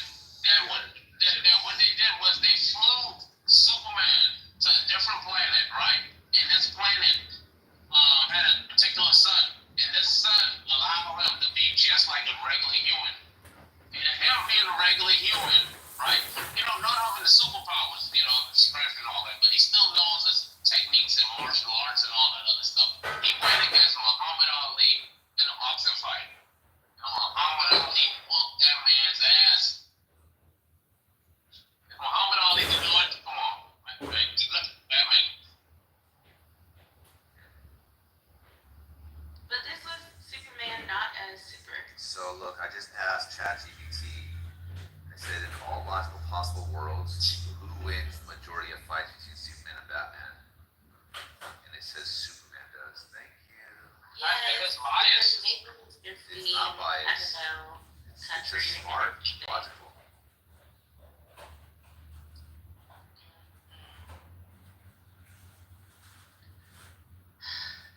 Just let Nathan have this one. Let's ask it. Hey, ChatGPT, all of the comics that feature Batman and Superman, who won the majority of fights between Batman and Superman? You can say it's Batman. With or without kryptonite? What do you mean with or without kryptonite? Of course they're going to use something to weaken Superman. Batman is strategic. He's got that. You see who agrees with you, Nathan? This is smart, man. A smart. And I judge intelligence by humor. And I'm telling you this, Austin is like one of the most funniest people inside this room right now. Knowledge, where are you with your sad reacts now? With your thumbs? Thank you. Thank you. There's no reason to be mean. Anyway. See. Hey, Nathan, Mike, serious talk. Happy Father's Day. Appreciate it. Brother, Happy Father's Day. You forgot about knowledge. I am also a father. We know. All black single moms are fathers. Happy transgender. Shut your fucking mouth. Thinking, No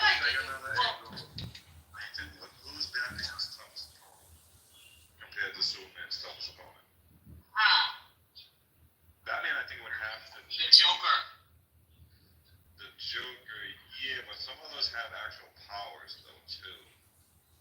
Well, not powers, but like Scarecrow uses chemicals, which can be.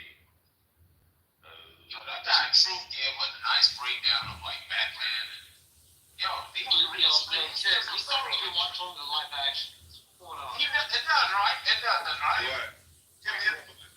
I grew up on the cartoon though, with Black Two-Face. Batman, the Batman, right? Where you had like the Batman, and they had the intro. They had him on top of a building. Also the Sega games. I mean everything. I grew up on all the Batmans. What do you mean? Talk to me like that. Matter of fact, I'm gonna go get my Bane Kills Batman comic book. Does it matter that my friend named his kid Bane? After Bane though? Yeah, after, yeah. I feel like it's honest. Did anyone see the Instagram post where the guy said that, hey, if I get this amount of likes, my wife told me I can name my kid Goku? Did anyone see it? I didn't see it, but I feel like that's done more than once, and that's amazing and also terrible. This guy, the one that named his kid Bane, also wore jorts to the office, so you're in good company. What's George? James George? But the cutoff kind, like he made him himself. Johnny, this will probably blow your mind, but I wear a suit sometimes with like rip curl flip flops. I don't wear shoes. I wear flip flops. My God. Wait, what if we do Bruce versus what's Superman's name? Clark Kent. What if we do Clark Kent versus Call out, man. True, also that's true too. Then Clark Kent's definitely winning that. No, because he's still got the string. Oh, but Batman's a better fighter though. Yeah, but he'd still be able to punch him. He wouldn't be able to break out all of like the flying and the eyes. But I see what you're saying. Batman's still a better fighter. Bruce Wayne's still a better fighter. I know in the live action, Batman versus Superman, Batman won that fight. Just saying. Why are we restricted to the writers who are sometimes going to have to surprise us with an unlikely ending? Because the writers made the characters. No, the writers made the characters, right? And then the writers' intentions told us that Superman cannot be Batman. That's the intentions of the writers, so we have to appeal to the writers. They are gods of the universe. So if they set it up in a way that Superman, as powerful as he is, can defeat Batman, that's what it is. He just have a souped up car, right? Whatever all this speed, and he can go and can defeat a whole bunch of other cars. But when it comes up to this nice little Honda Civic, it can't match up. And Batman being the Honda Civic in that analogy. Yeah, once again, when it comes to Superman, there's two ways to kill him. One, block him off from the sun, bam, mortal, to kill. Two, throw a rock at him, bam, mortal, to kill. A guy did him up too much. Okay, so if they had presented it that way, like, okay, Batman versus Superman, but they're blocked off from the sun, and this is, Batman's, he's down in the cave for a year without the sun. Now they fight. Okay, I'll give it to Batman. But they didn't do that, so they don't get credit for that. Superman wins. Yeah, you know what Batman did? He sprayed it with some rock gas. That was it. Damn, killed him. Or could have killed him. I'm just saying, I'll gas him, man.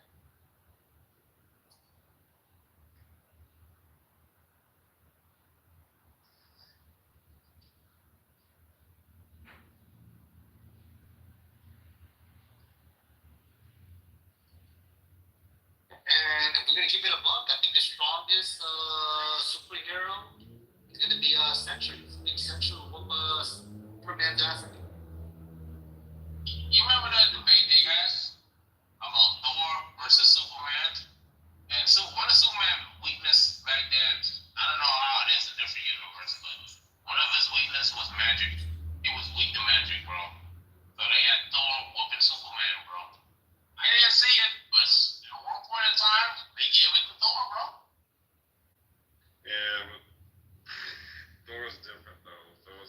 Thor has the power from the gods. He had the magic from the gods, and he lived on the sun for I think it was like 10, 20, whatever, a crazy amount of years. He also lived on the sun, so that didn't work on him. Bro, and they made Superman and I don't know if you guys watch it or Lois and Clark, but even on Superman, they made him weak against lightning, bro.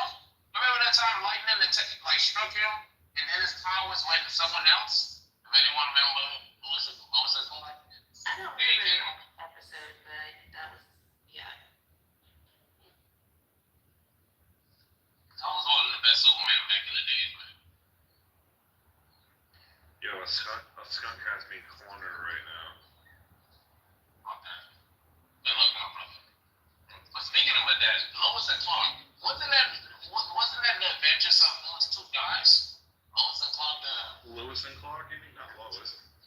Lewis and Clark, yeah, Lewis and Clark. Yeah, and they did Lois and Clark, which was a Superman one, based on that.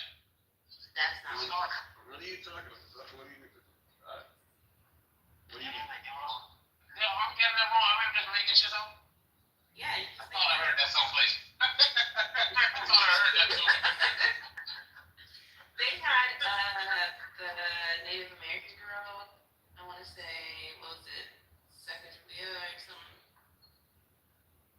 Sacagawea? Pocahontas. Oh, was it? I didn't want to say Pocahontas.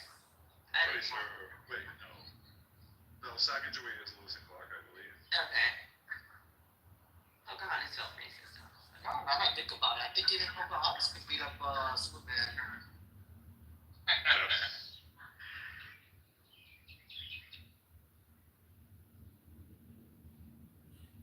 Okay, so Tim versus the skunk.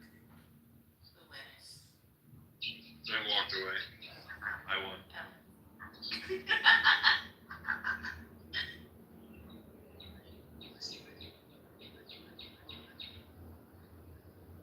I think there's only thing we got left to do. I think Nathan dress up like Batman and Mike dress up like Superman. You guys just duke it out.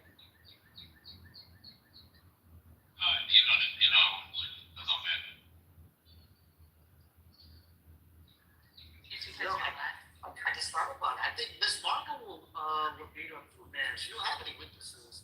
That's not. That's. Yeah, that is like one of the strongest Marvel characters. No, I think you go with Century. What about Rogue? So here's the problem with Rogue. That's my favorite all-time character. Her issue is like she can essentially. She has to be able to like get a grip on Superman. Number one. Just touch, not just a grip. Just a touch. No, I know, but and then she's good. She's a good person, but She's like Marvel's Superman. She can fly. She has super strength. oh, and they drain it. She doesn't just take the power; she drains it too. That's a good one. Yep. Ooh. That could be a fun. Have they done that sort of process before? No, they keep talking to Rogue. They keep making her like a freshman or sophomore in high school. When this chick is like a badass Cajun, like. Is she Cajun? I thought she was just country. I thought what's his name was Cajun, the Haitian. So she could just be like she could be a Southern belle, but she has a very strong accent. Like it would have to be. I think the shade I've given her Cajun too. No. Oh, what's his name? What's his name? Gambit. Remy LeBlue. Yeah, Remy. Gambit is Cajun for sure, and then they were love interests. But they could Matter of fact, never kiss. have you watched X-Men '98? X-Men 97, but yes. 97, sorry, yeah, X-Men '97. Bro, Yeah. I'm gonna watch that series again, bro. That's No, it's good. amazing, It's bro. good. And then Topps put a card set out for it too. I got a bunch of the cards. Can you screenshot some? I'll see how. One of my road cards?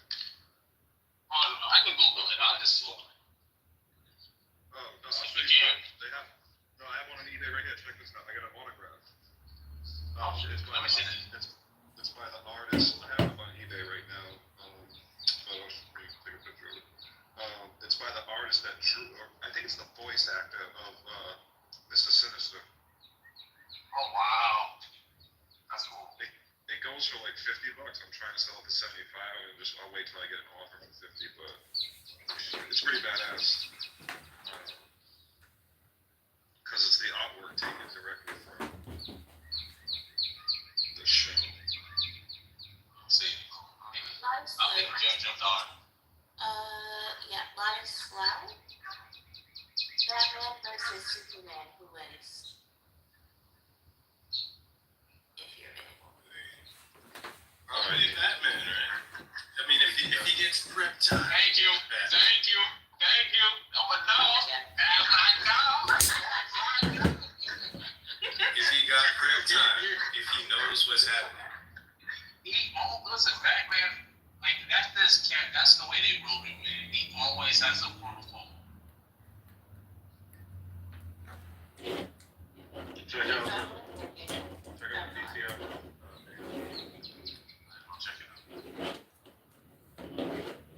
Oh, that's nice, bro. Oh, that's real nice. The art is okay. I like it, but I get it though. That's real nice though.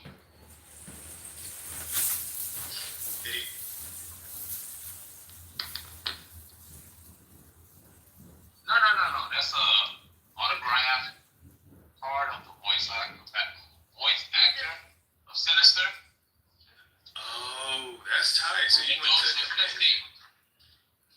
That's Tim's occupation. Yeah, that's Tim's occupation. He trades and sells art. Okay, that's tight. Well, he's selling this for 75. Mrs. Lopez. Batman versus Superman, who wins? Senor. Shut up, Nathan. Shut up. What did you say, Batman? No. Yeah, Batman versus Superman, who wins? Batman. What is wrong with you people? Why? Hang on the other side. Hold on. Who's fast enough? So he doesn't have any real superpower. So, although I'd like to have a lady boner for Batman, I think I'm gonna say Superman would win. Thank you for coming to your senses. Thank you. Yeah. I was about to say. So you yelled at her. She was like, "Oh shoot, that's the wrong answer." No, I said, oh my God. That was just an exclamation. You'll know what I'm yelling.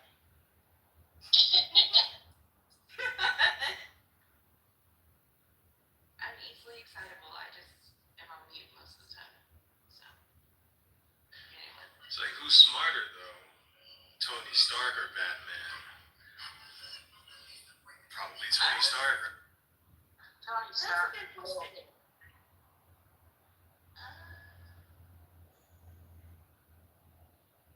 They're both like engineers, unless it was Alfred coming up with all of the, contraptions. So they had like smartest people in Marvel and the lore, and there was one of my favorite, Dr. Banner. If y'all remember Bruce Banner, one of the smartest people out there. Then you had Richard Reed from the X-Men, and then you had Dr. Doom, and it's cool too. Dr. Doom, Richard Reed, they all went to the same school, university, and then under all of them, you had fourth, which was Iron Man, one of the smartest people out there in the Marvel universe, bro. And I think Spider-Man was right underneath it. Yeah, I guess we always forget Peter is a smart guy.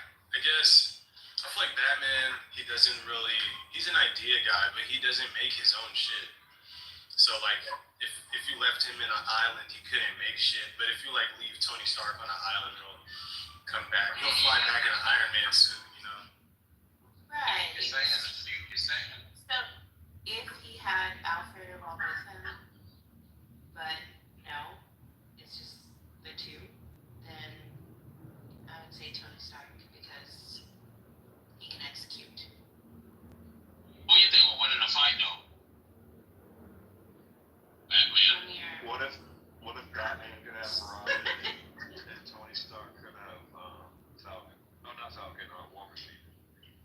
first two. War Machine, he wasn't that smart. You know what I'm saying? And all those fight you talking? Yeah. Listen, when you watch the comics, it depends on which one Robin too. If it's the Robin that's Batman's son, Damian Wayne, bro. Nah, bro. War Machine didn't win, bro. What is his name? Yeah, he's an assassin. You know that girl who was Ra's al Ghul's daughter? Yeah. Her and Batman had a kid. What his name is Damian Wayne, like the Wayne's brother. Yeah, David. Well, you know, Bruce Wayne. That's Damian Wayne. Don't Google it, man. The Wayans brothers are not in the fucking Batman shit. Wait. Damian, he was a beast. He was a stone cold. He was a killer. His uncle grew him up. His grandfather grew him up out there in the league with the League of Assassins. Yeah, but you don't think He got his first. I don't know. I think Hawkeye could be Robin, no? Hawkeye from Marvel versus Robin from DC. Why do you think Hawkeye would be able to beat him? Yeah, he seems to be able to survive every single circumstance in front of him, and he can only shoot arrows. He's the fucking Yamcha of DC, dog. He's like... He's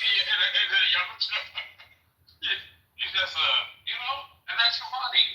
Okay. Green Arrow. Hawkeye, say that. I wanted the Wayans family to be in the Batman universe somehow, so that we could say that they are, but they're not really. None of the members of the Wayans family have appeared in any series, show, or movie where Batman appears, but Marlon Wayans was once cast as Robin for Tim Burton's Batman sequel, but it didn't go through. But we were so close to that crossover. We were so. Damon Wayne. I think Blankman and Handyman. Yeah, and I think Blankman is in the Marvel universe. I'm no, sorry, in the DC universe.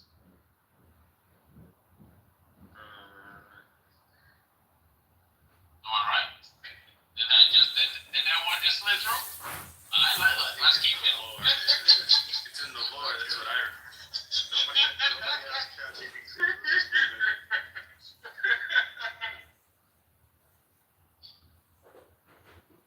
I mean, the real question is like Goku versus Superman. I take Superman. They had that fight, bro.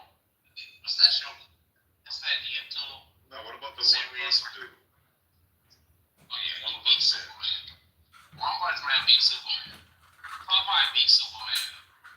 Popeye beats One Punch Man. What is? Yo, this is. You know, What? Are you serious? All you have to do is take his spinach away. Yeah. Listen, man, they showed Popeye punching people, and he was turning them into like some shit. It was saying that he defies reality. Like his punch is able to defy reality. He's a gag. They say he's just. Yeah, they say he's just that powerful that he's like beyond reality. But they had One Punch Man versus Popeye, and Popeye defeated him. One Punch Man is able to defeat Superman. So if that's the case, yeah. Popeye can beat Superman anything. This can't be real shit, dog. But I'm just gonna say, like, if you power scale and you like look at the shit that Superman has done, he's like lifted. He can lift planets and stuff. I think One Punch Man he knocks people out. He just be punching shit, yeah. Yeah, but his thing is. And use his laser to like kill, like, Nathan. Wait, One Punch Man is just the strongest. Like he's just strong, right? And he is just like they made him to be stronger than all of his opponents. So no matter how hard someone punch him, he's gonna be able to punch them even harder, defeat them with one punch. wait. I have to ask a question, and this might get emotional. But if you put all four Ninja Turtles up against each other, who comes out the winner? Out of the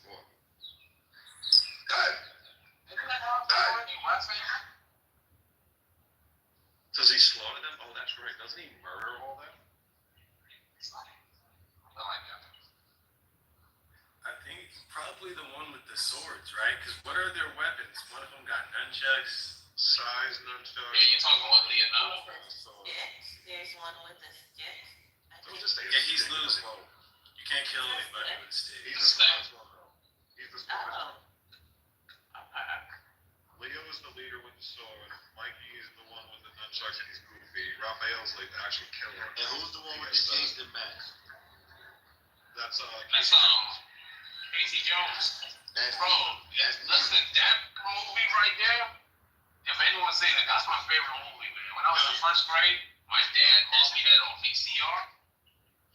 Sorry, go ahead. I was gonna say, you know who Casey Jones is now, like the guy that played Casey Jones, who he is? No, That's who's he? Elliot.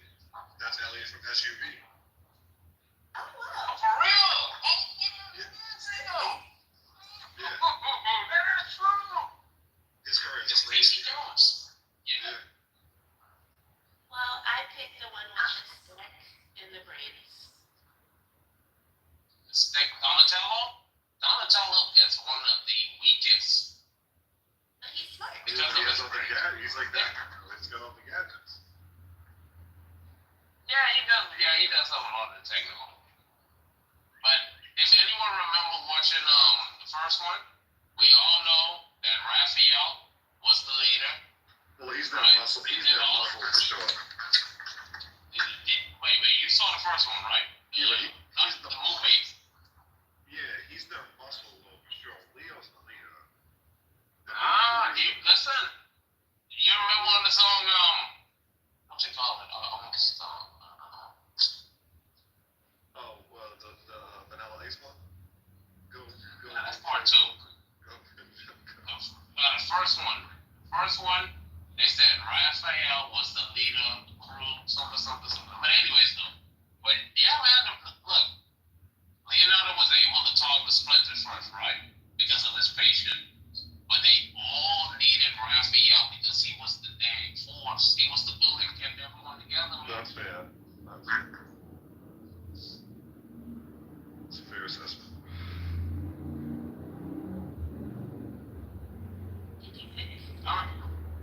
I think Raphael, because he's the most, he's an animal. That dude is like the true killer of the bunch. And is like the other ones, if you watch like I would say he also has like kind of like I don't know actually, I was gonna say least morals, but he'll just go off on that. Yeah, I think Raphael.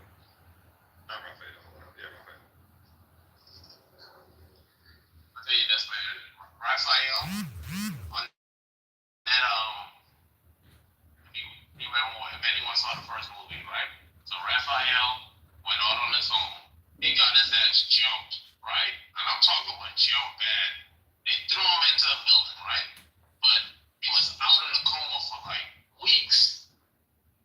So they were out there in like the boondocks, right? Hiding out. And April O'Neil was out there cooking, and she had a little kink in the shoulder. Casey Jones was using the katanas to chop up like some spinach and everything like that. She was like, the neck hurting. So he like grabbed her, sat her down and started massaging the neck.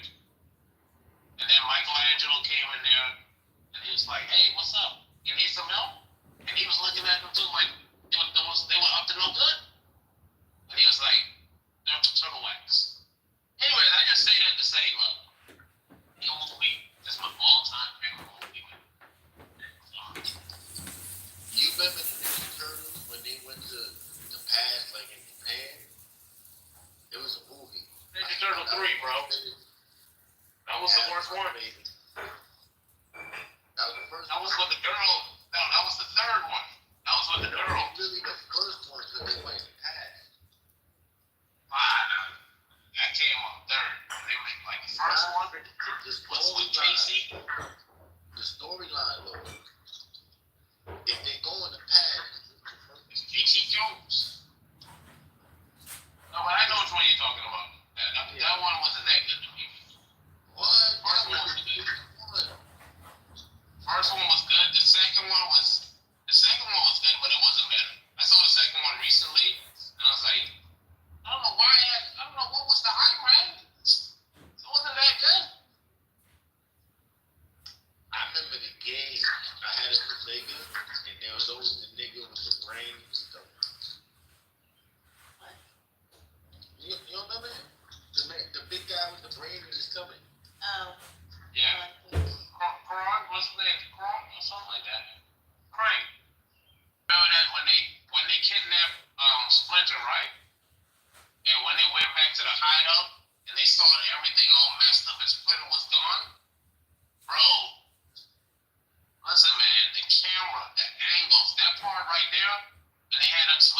camera circling around, and it was the leader of the group, which was Raphael. He just yelled, he was like, Raphael was the leader. Yeah, if you watch Ninja Turtles 1, Raphael was the leader in Ninja Turtles 1. In the movie, the live action movie. Why was there a live action movie? What the fuck? You didn't see that? 1991? Brian, what are you talking about? That shit sounds stupid as fuck. Are they like Muppets or something? Like, No, that's the one where they Muppets. You can't believe you didn't see it, bro. What? And they really look like Ninja Turtles. Man, that was the same when they was doing the nunchucks. And he was like,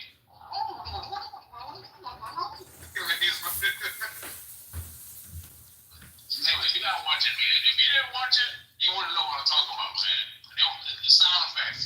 You remember Police Academy and the black nigga they do that? Yeah, sir. Yeah, the one ninja, like the Foot Clan. The one guy's like,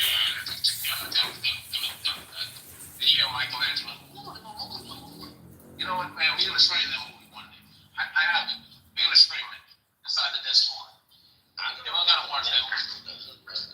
Yes, and I am committed to talking through the entire film to prove that I'm black. If we do it on Juneteenth, I'll have superpowers. Thirsty. I think we should do it on Juneteenth. Really? Yeah. Bless you. Bless you. Bless you. But yeah, we should do it on Juneteenth, man. Is it a black film? I know that. Okay.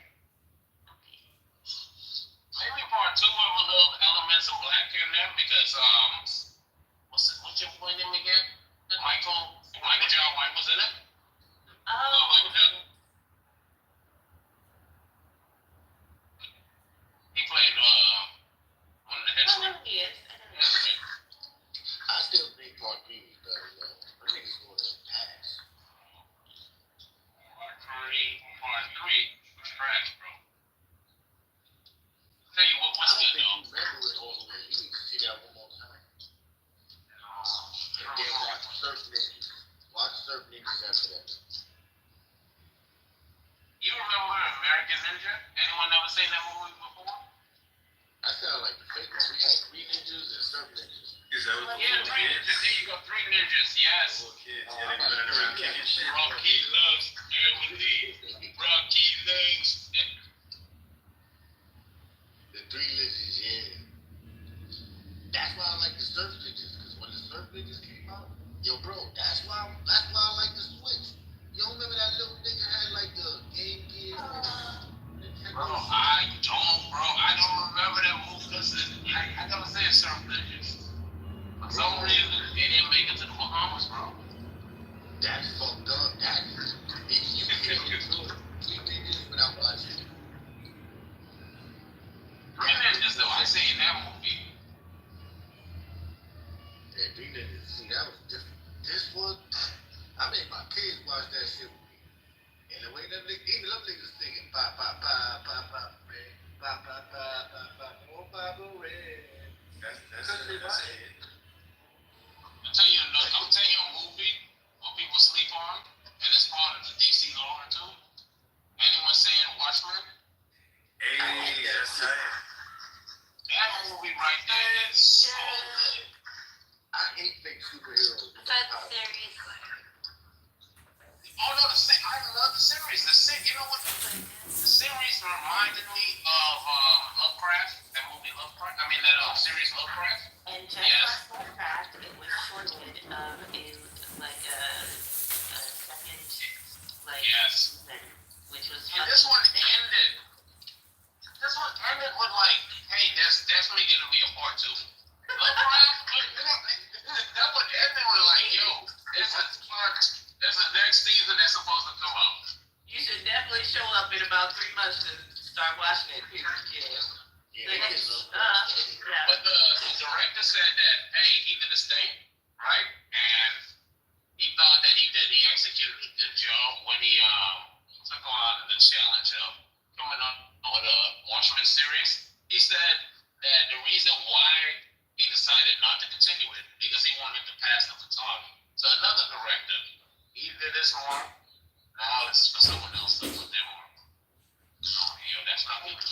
That nigga. Besides the finish. He's scared to finish. You don't So you think get talking? Lovecraft is like that? Like that shit finished bad. That shit was really Like, bad. Lovecraft was canceled. What? Yeah, this wasn't the director saying they don't want to make another one. Lovecraft, this is got canceled. That's fucked up.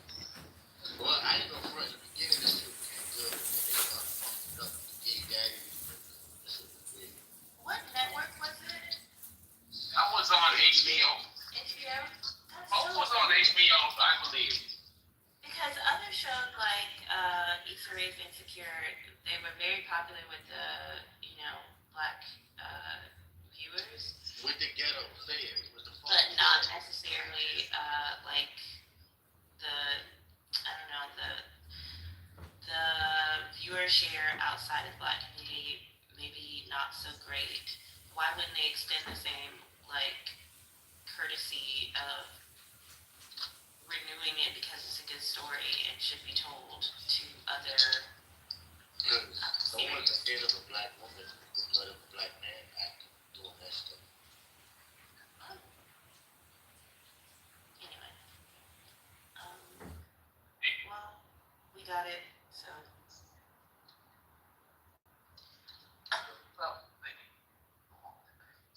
Lovecraft was similar to the Watchmen series. Didn't they have when Watchmen, the whole what's that thing again? That place called over there in Oklahoma, what they had it. The Black Wall Street. Black Wall Street was involved, right? Yeah, I don't know if it was in Washington. I think it was in Watchmen. I'm not sure. I'm a Watchman.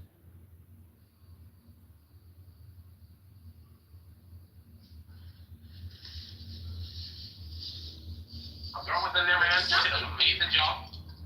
With Gina King, right? Yes. Yeah. She did an amazing job. A lot of people, that was their introduction to Tulsa and the story, which was, I thought, shocking. Which is just another layer of why those kind of shows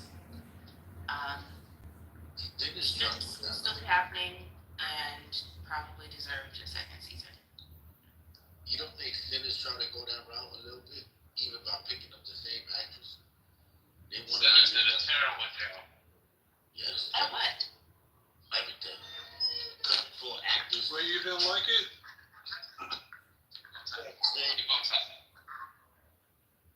Sinners wasn't all that, bro. What historical event was Sinners highlighting or centered around or even mentioned? What did they do? I only watched it one time, so I don't. I didn't see it. I thought it was like the 40s or some shit though, right? Yeah, Sinners was in the past. But I don't remember anything historic. Well, what? They talked about being over there in Illinois, in Chicago. Sinners is 1932. That's what it said. Not from my glasses. Sorry. I heard somebody describe the movie as a Django version of 50 Shades. I don't understand. No. It wasn't no. Just no. Maybe like a Django Twilight or something? I don't know. Why Django in it? That's what I want to know. I want to know. It was the Django version of From Dusk Till Dawn. There you go. I would be less offended by that. But I also love From Dusk Till Dawn. So. I feel two movies that are art, like pure art. The first is Nosferatu. That was horror. That was hypersexual. That was demonic. It was just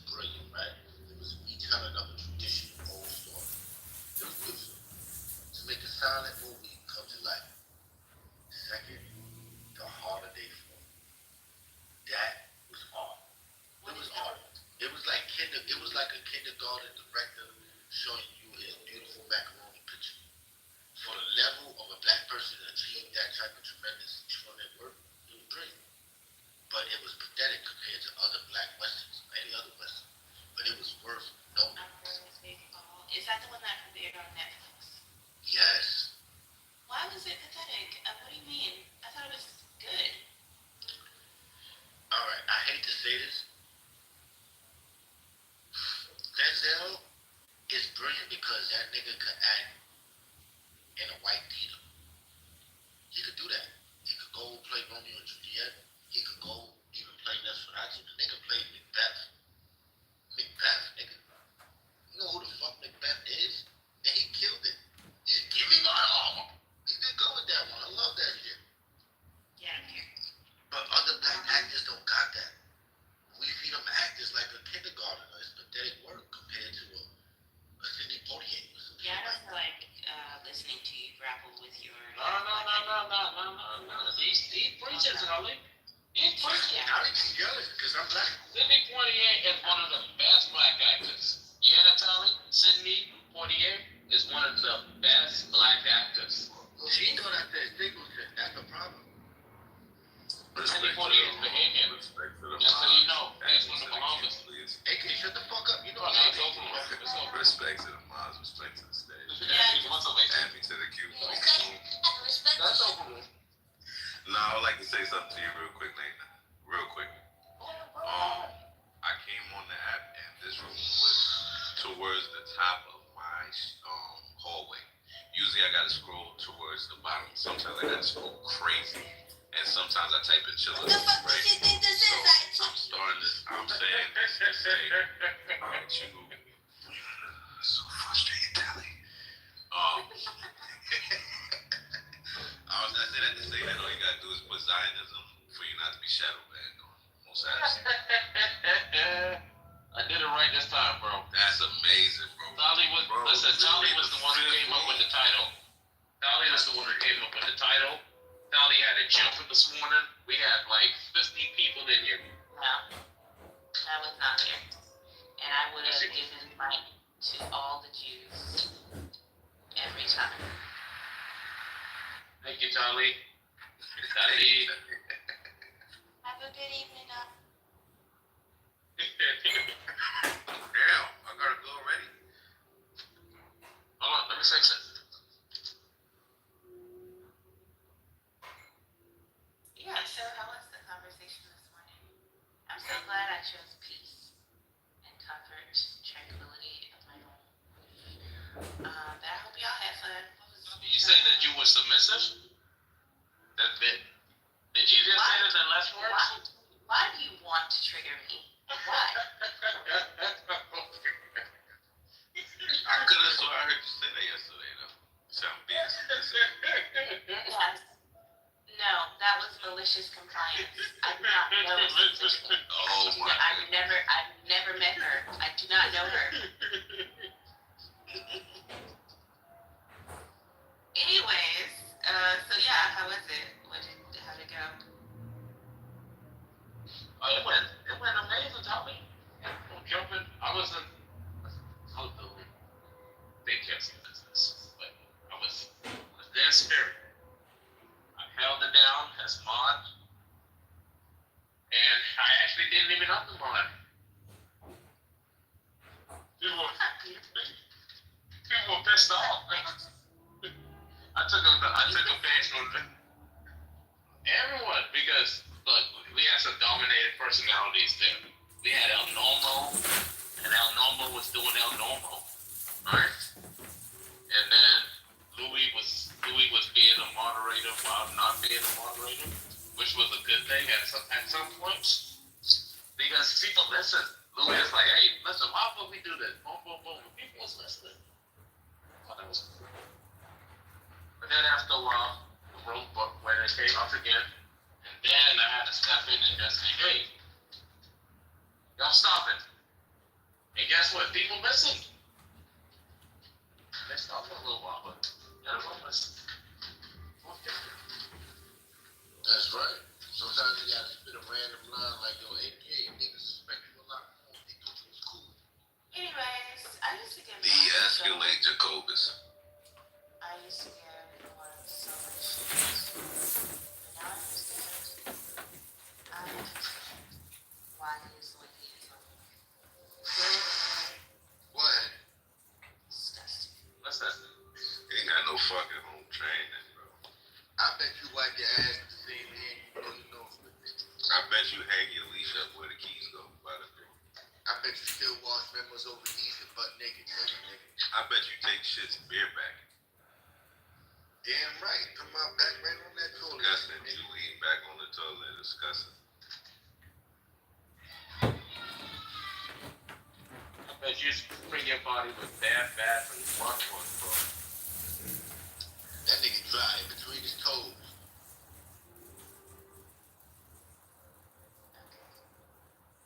I'm done, Tony. Go ahead.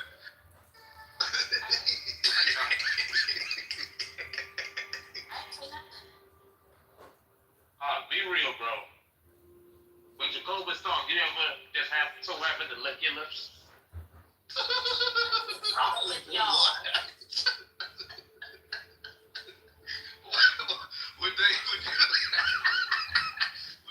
Would you like that to be the case? Like, why you so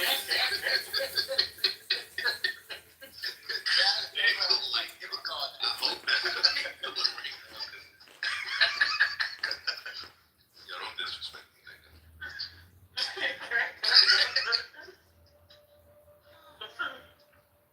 Yo, just like women like to emasculate men, there's some niggas out there, right, that paint a picture of this fucking masculine fucking alpha male, just the gangster of gangsters, right? And can't wait to tell that nigga he like booty holes. That nigga trying to make a confession, yo. Yeah, bro. First Yo, I hate shit. First Louis came on the father, bro. It was like, yo, you was there arguing. We was like, yo, it's mad.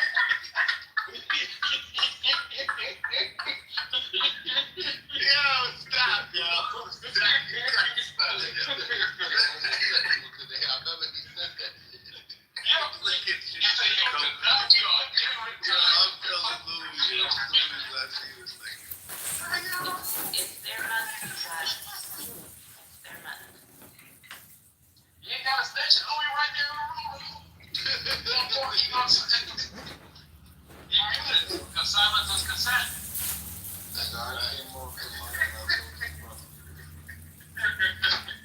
Pause, nigga. It's not vacation. I'm straight. I'm straight, so. I never was taking it on the chin. They said refer to me as N-word. Louis gay, N-word not.